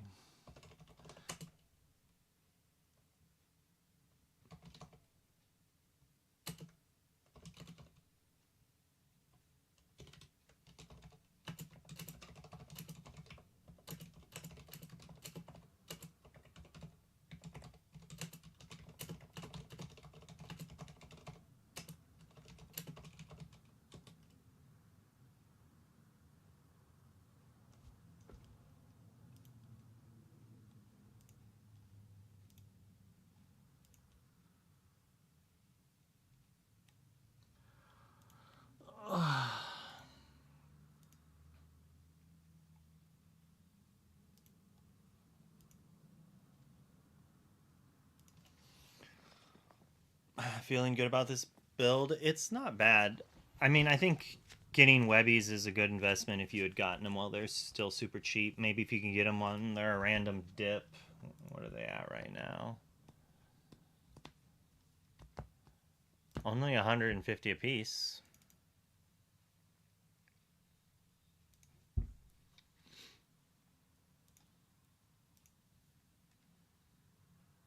$16, 18, 18-ish. It's not great. It's not bad. I spent 12-ish. I spent between 10 and 12. Oh, I should probably do main Twitch to show you the prices. Like around 18-ish.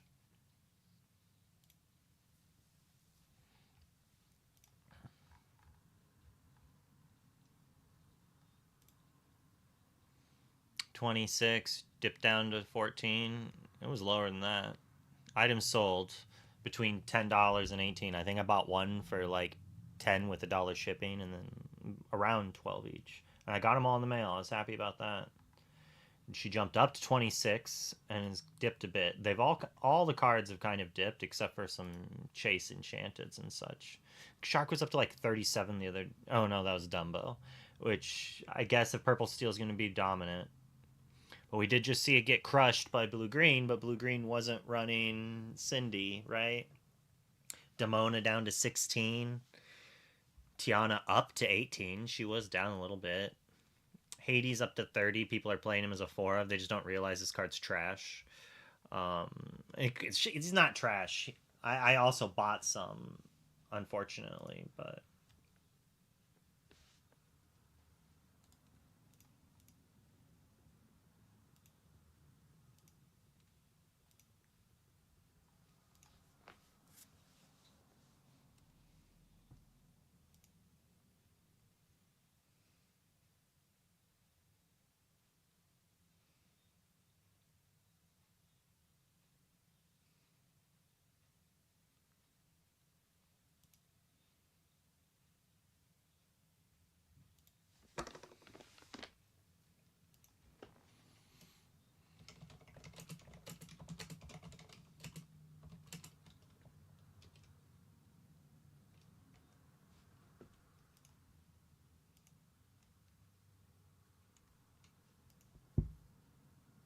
You need Webbies, JDZ? Cindy in shambles?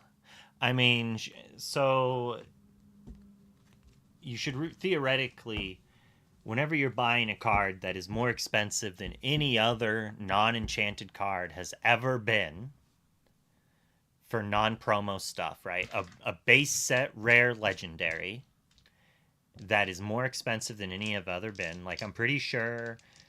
Before this, Tamatoa and Shark were each like between the 50 and 60 in small bursts. Maybe you could say Rapunzel was up to 70 at some point, but for very rarely. So I'm just going to say Cindy was probably the most expensive. Maybe one beat it. But like over $50, if you're spending over $50 on a legendary that's in the newest set within the first few weeks, you just need to assume that you're paying a premium to have it at an event very early. Or someone like me or JDZ who are streamers, and so we need it to stream and make content very quickly. Otherwise, you can just assume it's going to go down price and not hold it. If it holds for a couple weeks and your event's coming up, sure, buckle down, buy it from your shop or something like that, if you have to. But like, just look at Cindy's dipped down to 50, which is around what Shark was at for a very long time, and what Tamatoa was at for a very long time, what Rapunzel was at for a very long time. So there's a world that the Cinderella's true price point is between $40 and $50, and will bounce around that for its majority in constructed. Yeah, there's someone with 59. Yeah, it is a legendary, right? So how many cases do you have to buy to acquire that many of them? So most of these, like, so this is a card shop. It's even in the name. So like they opened a bunch, right? Who knows how many they had. And then this person's Cupcake Cardery, I've ordered from them before. They order a lot of stuff. There's not very many big sellers like that, honestly. Like there's some play sets, and then there's like this dinosaur. So it's like, yeah, there's like 2 people holding it up. So if the price, you don't actually need someone to have 4 copies of the card when it's this expensive, because shipping's calculated in. So like, you're not, rarely are you going to see someone have a card that's the same price. Like, say this person's got 10 copies, this one has 1, and this cost $2 more because of shipping. Oh, but I say I get a deal when I buy 4. It normally doesn't happen on a $60 card, $50 card.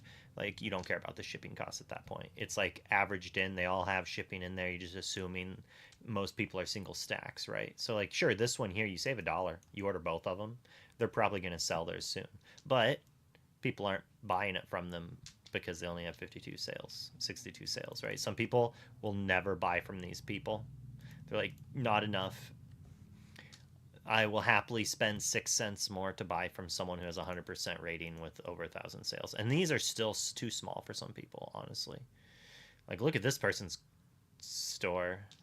400 sales, 99.2%. Received item, however, is a version without the stamp. I ordered the item with the stamp. I mean, see, this is frustrating because it's missing some important information. Did you email them? And what did they say? If they were like, sorry, here's a refund, why are you giving them 1 out of 5? They made a mistake and they gave you a full refund. Now, if they were like, I just assume that this person didn't even message them to tell them, just gave them 1 out of 5. And then they give that, the store has to then like message them and see what's wrong, and like they could have just destroyed their store based on this.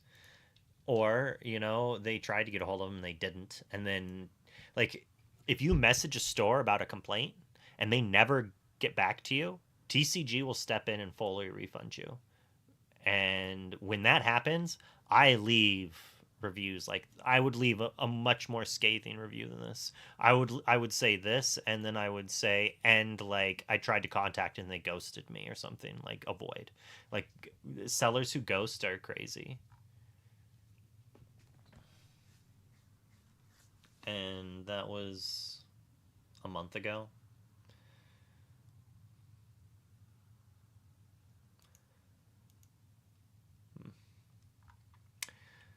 But, and just to avoid that, some people will be like this, you know, 10,000 sales, 99.9%. I'm sure that it's fine. We're going to go here. It's like a dozens negatives. How many negatives are there?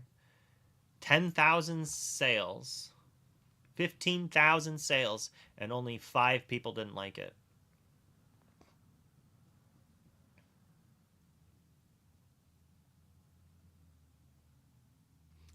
Although they still gave him a 2 out of 5 with that whole sentence. And that was like a month ago, bruh. Cards never arrived. They apparently had issues between the 13th and the 15th.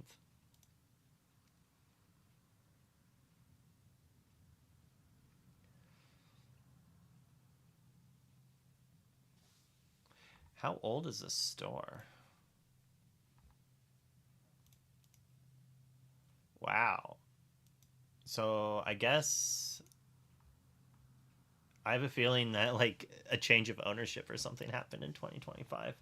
Because going from like 3-4 years of 0 complaints to having multiple complaints all happening within a couple of months. We're just reviewing TCG stores.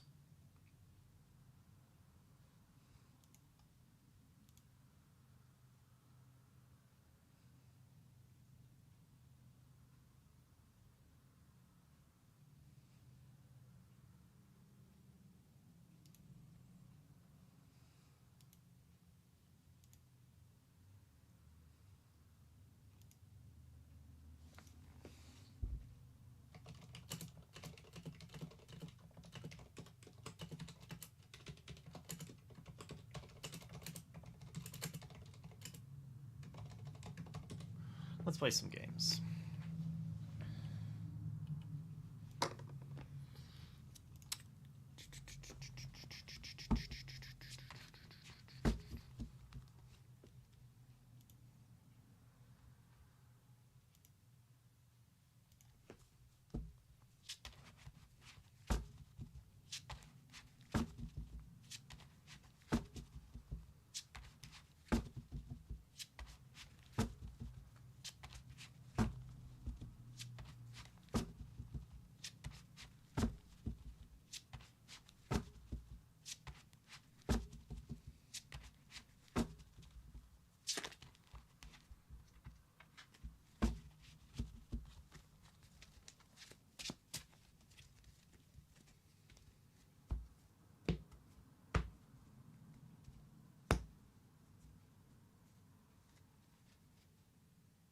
Why am I trying to draw a hand? You can't even see it, but I was trying to draw a hand.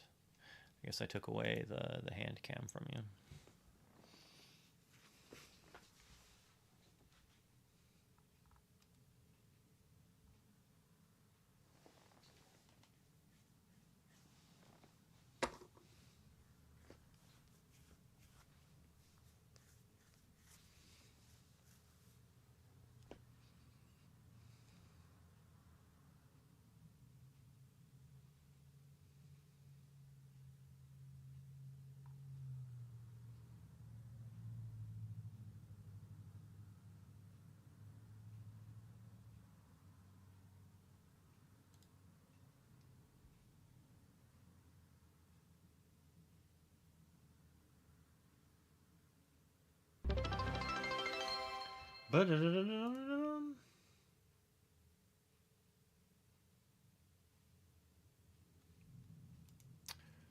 Sub goal.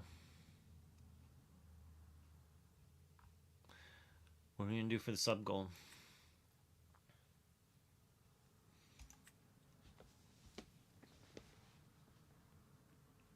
I probably still have something to give away.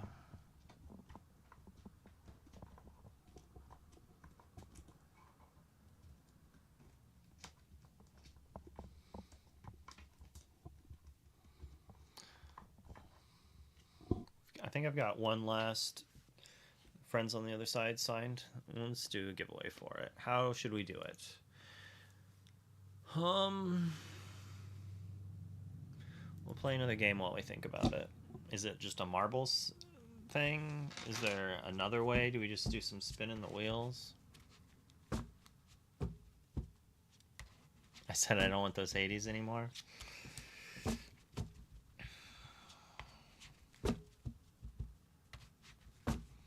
It's like if we got... It's like I want to be like, if you get this amount of subs or gifted subs in the next X, I'll like give them away. But the dang, am I allowed to do outside of Twitch things like that? Like, am I allowed to have, if I get X Patreon members or something? I'm not going for Patreon or X donations. Like, I just don't like the fact that Twitch takes half of those. So it's just like, for me to not, if I wanted to do random giveaways, I would have to like double it. And it's just to break even, and me breaking even would just give all of that to the things.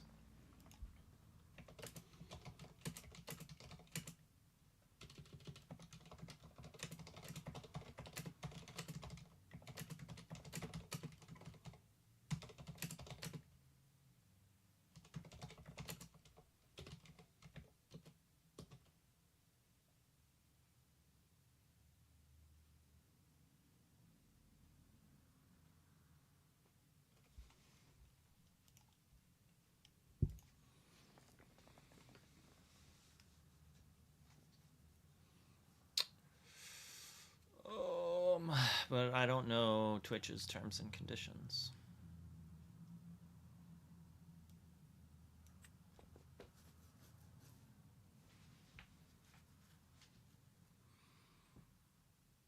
I'm like so frugal. It's like, all right, I would give away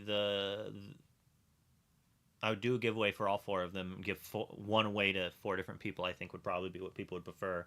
Or we could do literally a super giveaway and one person wins all 4 of them, which would be crazy, but if that's what people wanted to do. And if I could somehow generate 100 in income after fees, and that's like the frustrating thing, because then it's like we'd have to generate $200 and things. Let me check Twitch.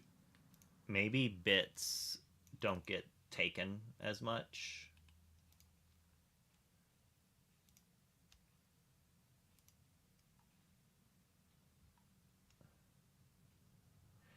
All it does is tell me the revenue split for subs.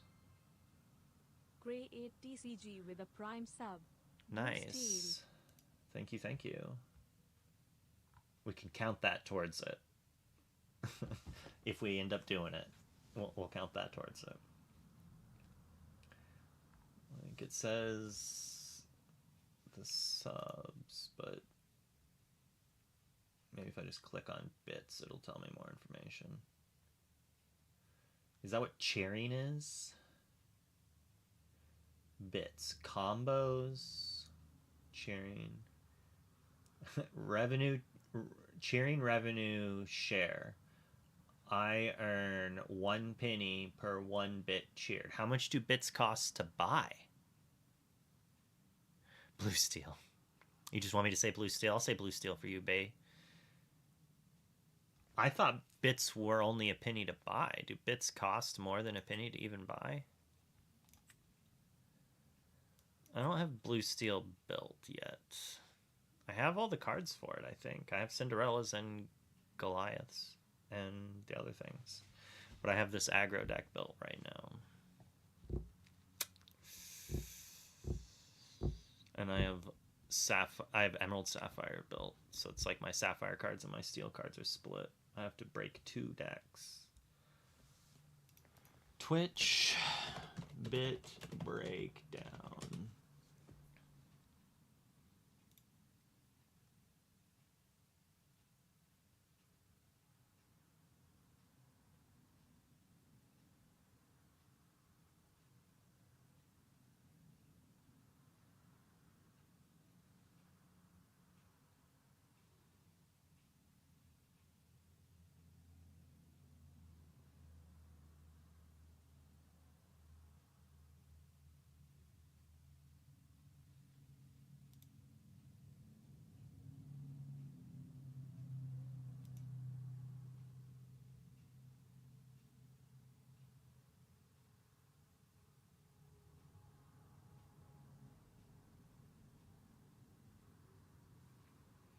So theoretically,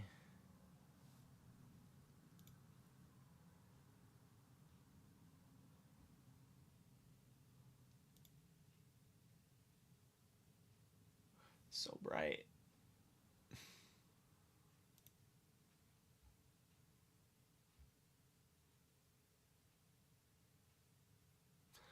All right, how much does it say it costs to buy bits?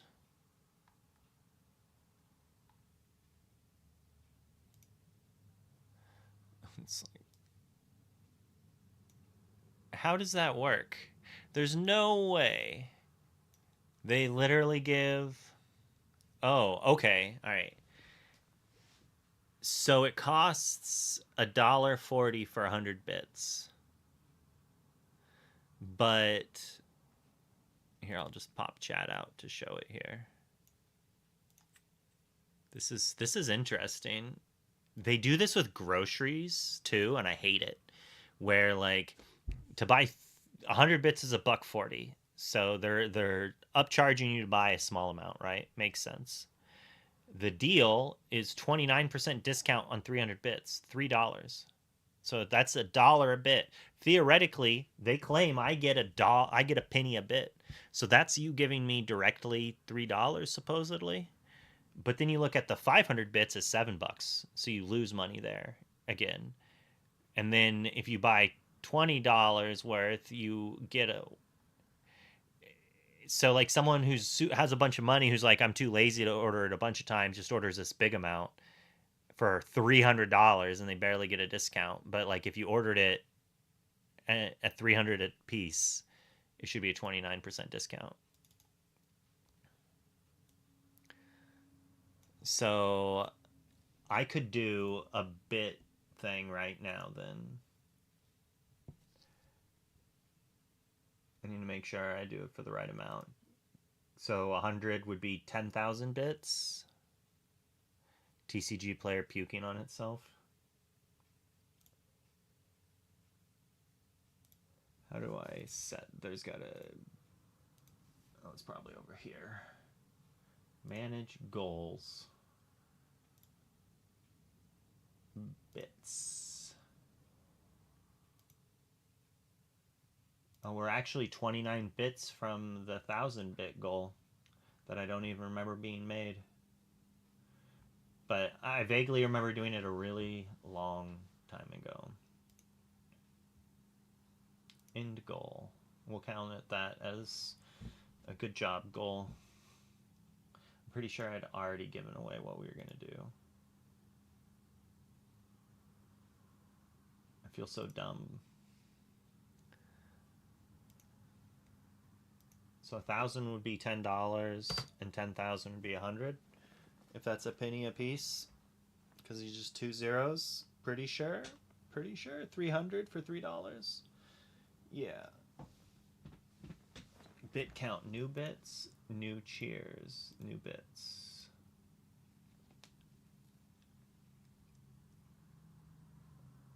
All right. So theoretically, if we hit that goal, I'll do a giveaway for the 4 Hades. But is there not a time limit? I don't know how to set a time limit. But let's try to do it over this week. Basically, I don't want to just forget about it and then, like, in half a year, like, if we just don't do it, in a half a year have it go off and then someone be like, you owe me this card. I mean, it'd probably be cheap enough to do, but it wouldn't be worth it. We should just, like, reset it. Maybe not. We'll see if people actually want to do it. But if you want the Hades, that's your way. There you go. I guess how would I can't do it just for bits. Or I can't... Do I just do the giveaway to then everyone who's in the stream when it hits itself? Or when it triggers, we'll then do a giveaway stream. And I won't tweet about it, so it'll be just for the Twitch viewers. Or at least I won't tweet that I'm doing the giveaway, but maybe I'll tweet that I'm going to do it when we trigger it, if that makes sense. Get them to come in and start watching, but not get them with the we hit the giveaway, all you have to do is the win, but like to get them to show up before the bit cap goes so they could maybe become viewers. There's got to be a way to do it that isn't lame.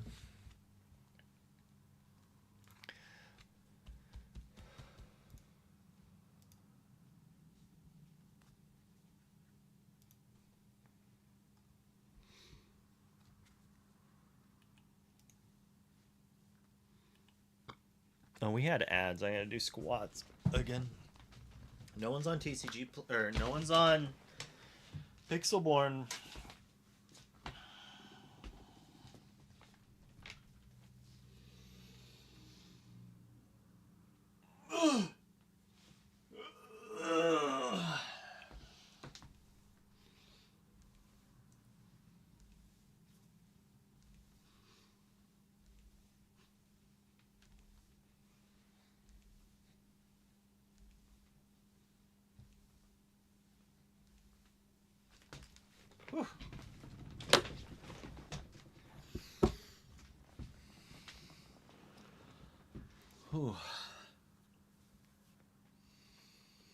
Should I play some radio Lorcana, where I play a game over here on my other screen and I tell you what happens?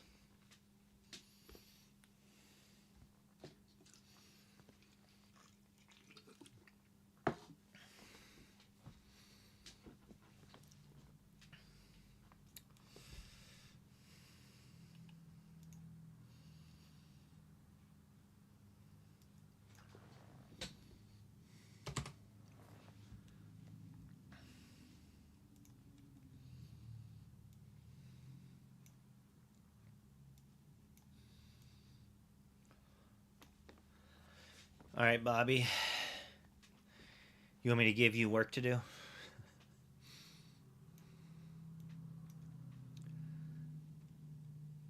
Is there... Add text label. Oh my goodness. Features I would like. I would like all of this to be like minimized down to one card, like one length, and it just to say like all cards right here, and when I clicked on it, then it would move it to like 4x4 length. And then, I mean, there's a button to hide search, so I guess maybe not there. But the reasoning for that is then I would like an import feature here that I can import a deck list. And then when I click on that, all these cards are only cards from the deck. So I can import a Dreamborn link, post it here, and then drag all the cards I need there quickly instead of having to go through the library of every card. That would be neat. Unneeded, probably, for the average person. I would just want it for what I was literally just talking about doing.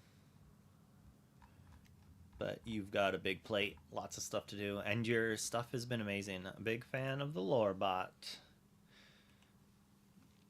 Ooh, I don't have my ticker thing. Where's that at?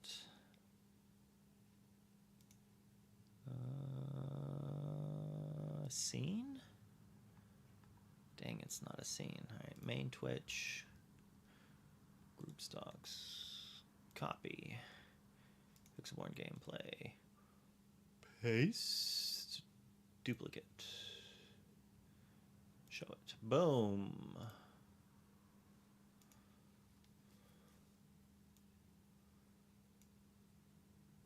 I got a surprise? Ooh. Now I got them stocks on the bottom.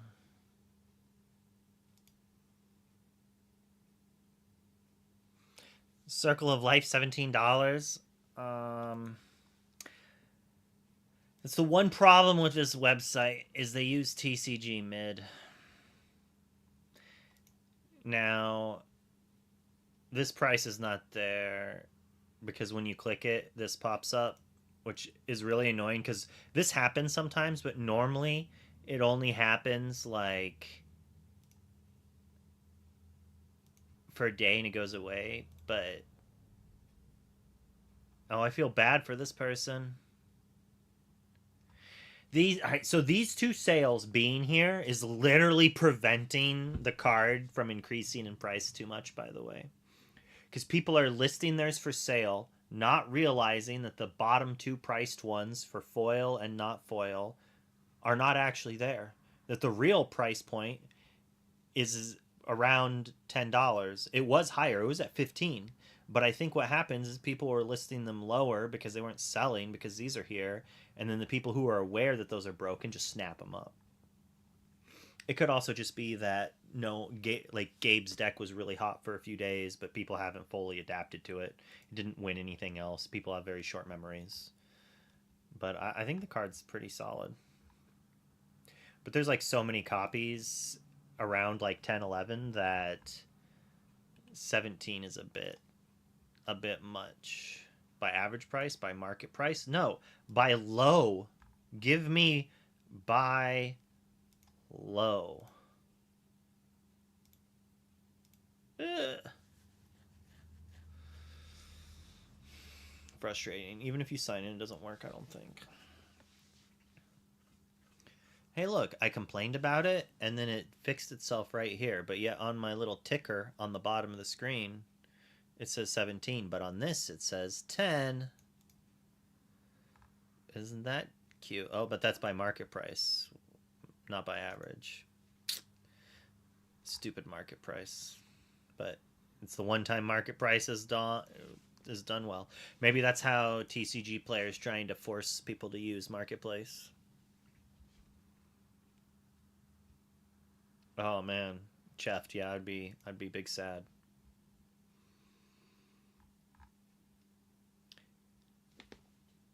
Yeah, this is awesome, Bobby, but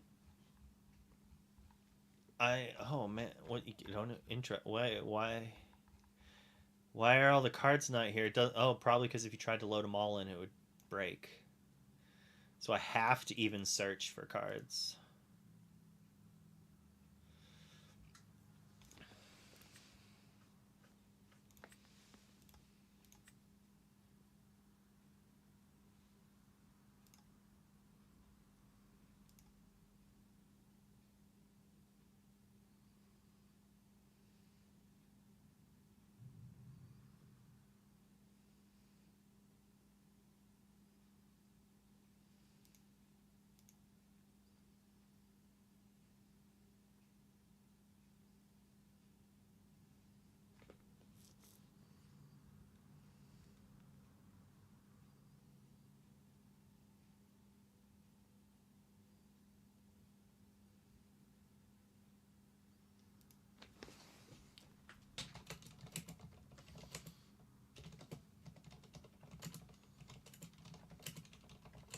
Oh, hey. Hey, how you doing? I think this is the first time we're ever playing. Is it? I think so. I needed you to save me. I've been in queue for like 30 minutes. Oh. Well, you're welcome, I guess. Yeah, thank you. Now you get to beat me up with your steelish ways. I don't know what you're talking about. Yeah.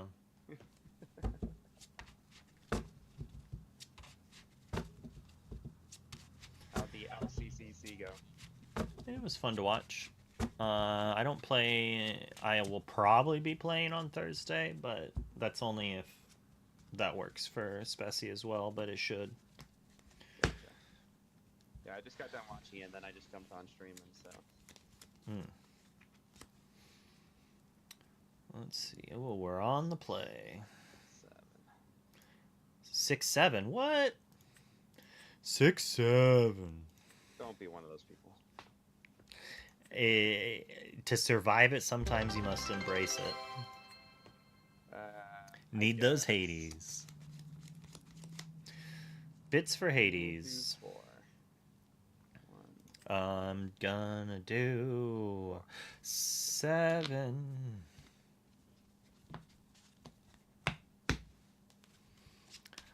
We're on the play. We need those cursed merfolks.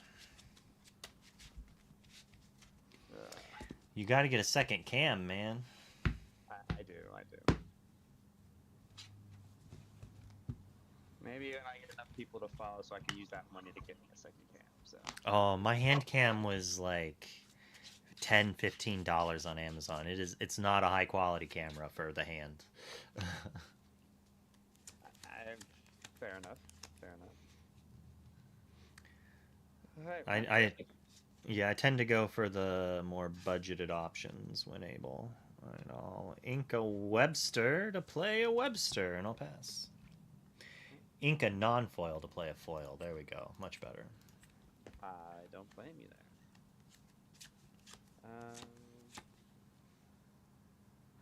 I'll ink a foil tink to play a foil tink. Go ahead. Fancy. Try to be. I'll ink an Ursula 2 to play a Scrooge, and then I'll pass. Well, that one's going to be rude. Oh, hold on. I should probably draw and discard off that. Draw, discard a Ursula 2. Probably regret that when you strengthen Zeus me away. Thunderbolt, you mean? Yeah, something like that. Ink of Bronx. Nope.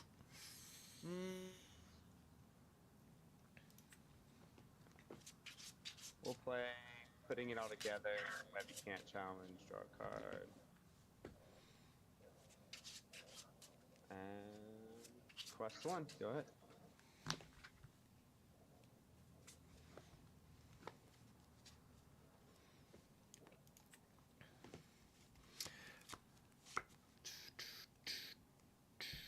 Well, let's webby up some ink. You're at 2 or 3 ink. How much ink do you have? Did you not ink? Or no. This is I was a turn away. A turn away of what I wanted to be doing. I'm gonna play a Nala and quest for 2 and pass. That Scrooge is gonna get annoying fast. Yeah, that is his job.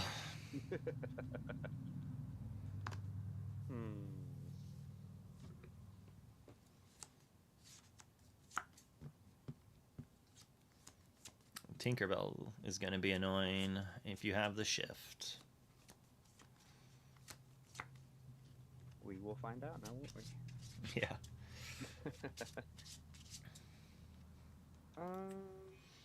We're still not even going to Webby next turn. We're just going to ink a Webby, make it look like we don't have it, and we're going to play the Gazelle on the Nala and just quest with it. I want to ink here.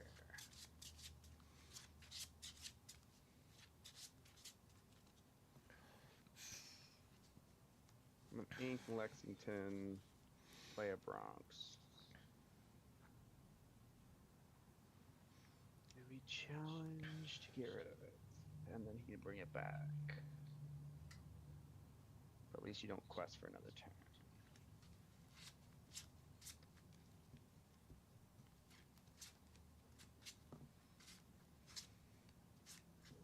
I'll pass.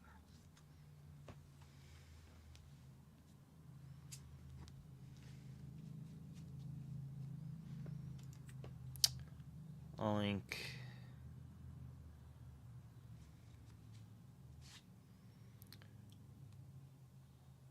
Link a Webby. I'll play Gazelle, giving Nala evasive on quest for 5. I'll play a Flynn Rider, and I'll pass the turn. Okay. So not expecting you to give something evasive. Go.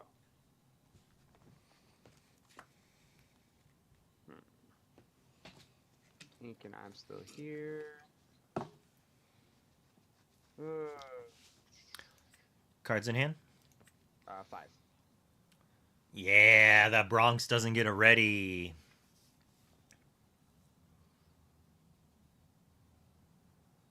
Yo, JDZ! Not liking how it's turning out.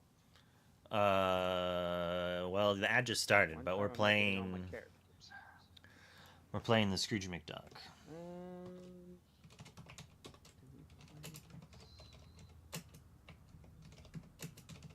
Scrooge McDuck.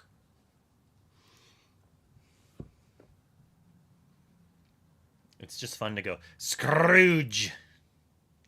Scrooge McQuest. Play Goliath.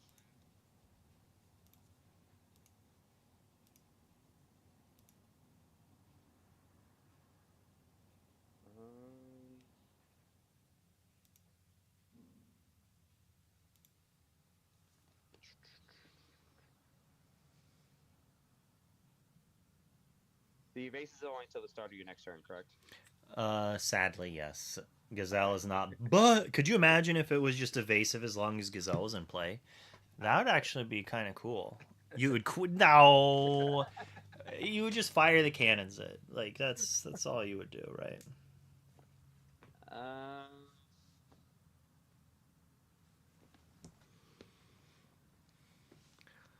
And these earbuds wreck my poor little ears.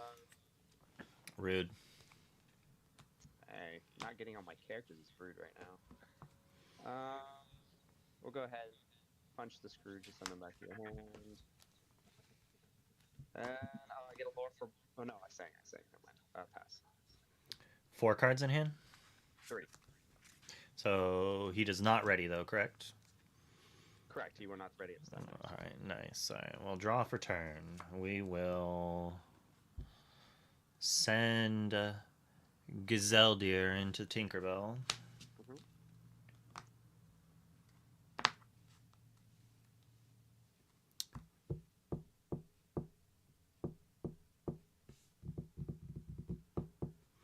I'll play Scrooge McDuck. I'll draw a card. I will choose and discard a Fire the Cannons. I will sigh at myself. I will ink a Goliath. I will shift a Webby. I will... Cool. You have... Oh, you only have 4 ink? I'm not going to shift. Ah, I did do that in the wrong direction. I thought you had 5 for a second, and I was like, oh, I shift afterwards. It'll be fine. It'll be fine. It'll be fair and fine.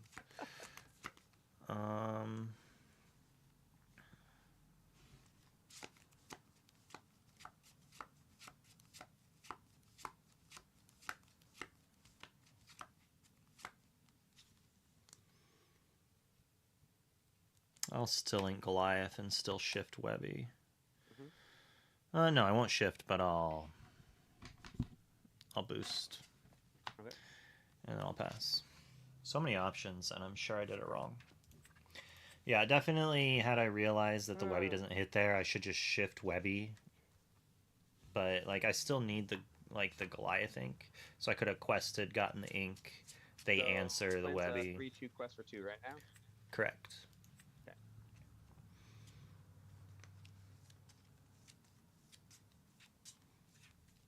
That's a big boy. Goliath. Currently, they're not ready in. We're gonna Thunderbolt the Scrooge. Brutal. 2 in hand. Pass.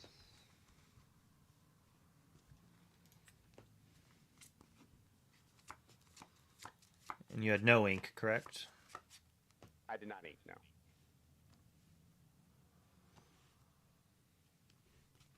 I'll ink Webby. I'll play Gazelle on Flynn Rider. I'll play Doc. I'll draw 2. Did you just add Gazelle? No, I've been playing 3. I was playing 4. I cut it down to 3. She's been pretty nice, actually. It's just for the Nala and whatnot. Yeah. I'll pass the turn. Cards in hand? 2 from the dock. Oh, that's right, yeah, you just use dock. Alright. You and your evasives. You and your targeted removal. Yeah, guess what? He's getting Thunderbolted. Yeah, like I said, you and your targeted removal. Oh, and it hit an Ursula off the top. Yeah. That was probably the first mistake I made, is when I inked or discarded that Ursula too. I only have 12 songs in the deck, and I started with 4 in my hand. Yeah. I mean, 12, that's 1 out of 6 cards. Like, so I still it seems fair. Ink. We will sing I'm Still Here. We'll give Goliath, who's this too, I guess. Draw.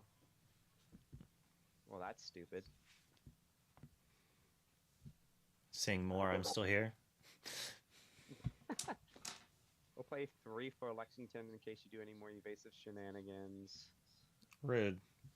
And we'll Thunderbolt the Webby. Yeah, that makes sense.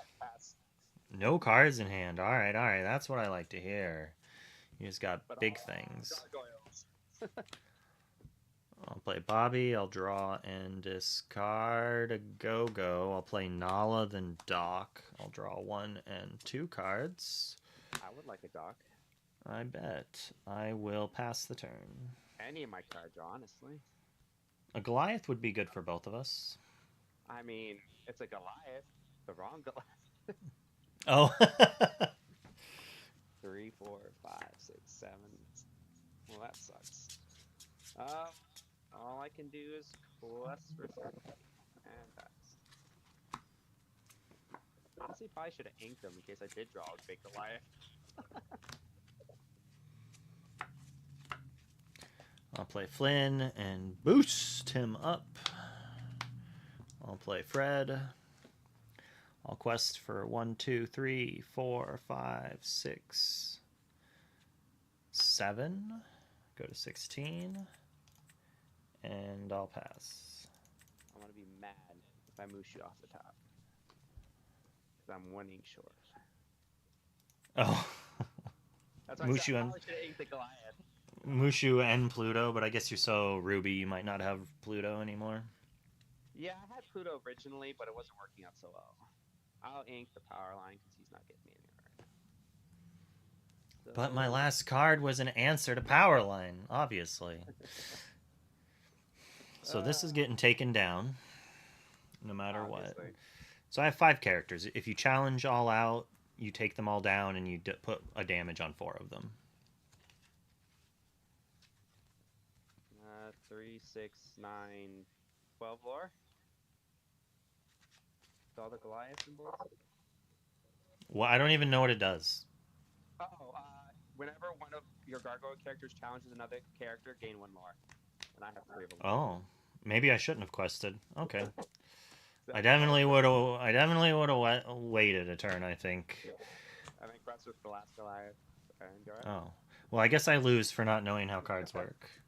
Unless we hit the Go-Go! Nope. Oh, that's true. Yeah, someone would have damage. I don't know which one's which, but...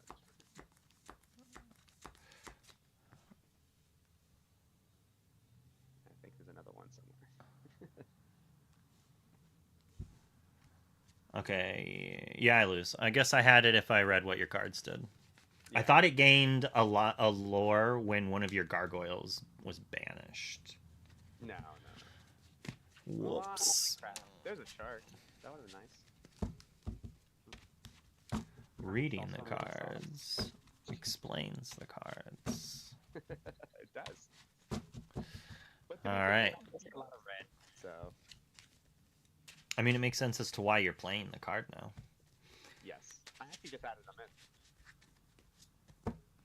I guess I didn't notice you gain lore with it earlier in the game. For some reason, I thought you had quested to gain that. Yeah. So if you didn't do that, I then quest the next turn. I mean, you still might have win though, because you get a quest that turn instead. Yeah, I would have quested that turn, and then challenge still would have got me at the same So time. I would have had to just wait, basically. Yeah. And hope that in 2 turns I could quest for Lorthel. So you would have had to have just drawn blanks for 2 turns, otherwise you still win. Yeah. Probably. I mean, you had 4 lore in play, and you were at... Well, no. You were at 4, so I probably had like 3 or 4 turns. But I had to build up for 1 turn. Yeah. I guess that's what the Scrooge is extra good against you, right? Because it has to banish the character, or is it just challenge? Just challenge. Oh. You would gain more lore off my Scrooge quests than I would. That's funny. Well, I was expecting to get into 2 more Goliaths. I only had 1 at the time when I got rid of Scrooge. Oh, that makes sense. Yeah. Alright, well, good luck in the rest. Yep, you too. Should reading cards.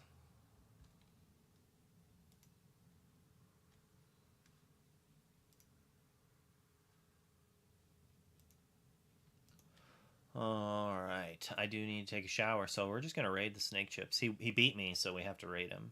I think that's just how it works. So I'm going to use that as an excuse. The next time he's playing, I'm going to be like, alright, you have to raid me now. You have to end your stream. I just beat your stream off. That sounded really bad.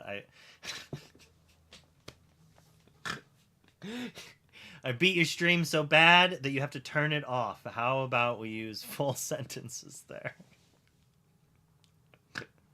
Oh, that's too good. Too good. All right. There is ICL tonight. It is SLTC versus the Slab Sharks. Undefeated teams. In a manner of speaking. They don't have... The SLTC has 1 less week. The Slab Sharks still has a week. One of its off weeks to go through. Beach off. We're going to watch the Slab Sharks, and then tomorrow is, I do believe, Luxury versus ETB. ETB in 2nd, and Luxury in 4th. Luxury is technically the only team with no losses. Snagging that tie this very last round against against the Sunflowers, I think. Good stuff, though. Alright, we're going to start this raid. But I will see you later tonight for the ICL.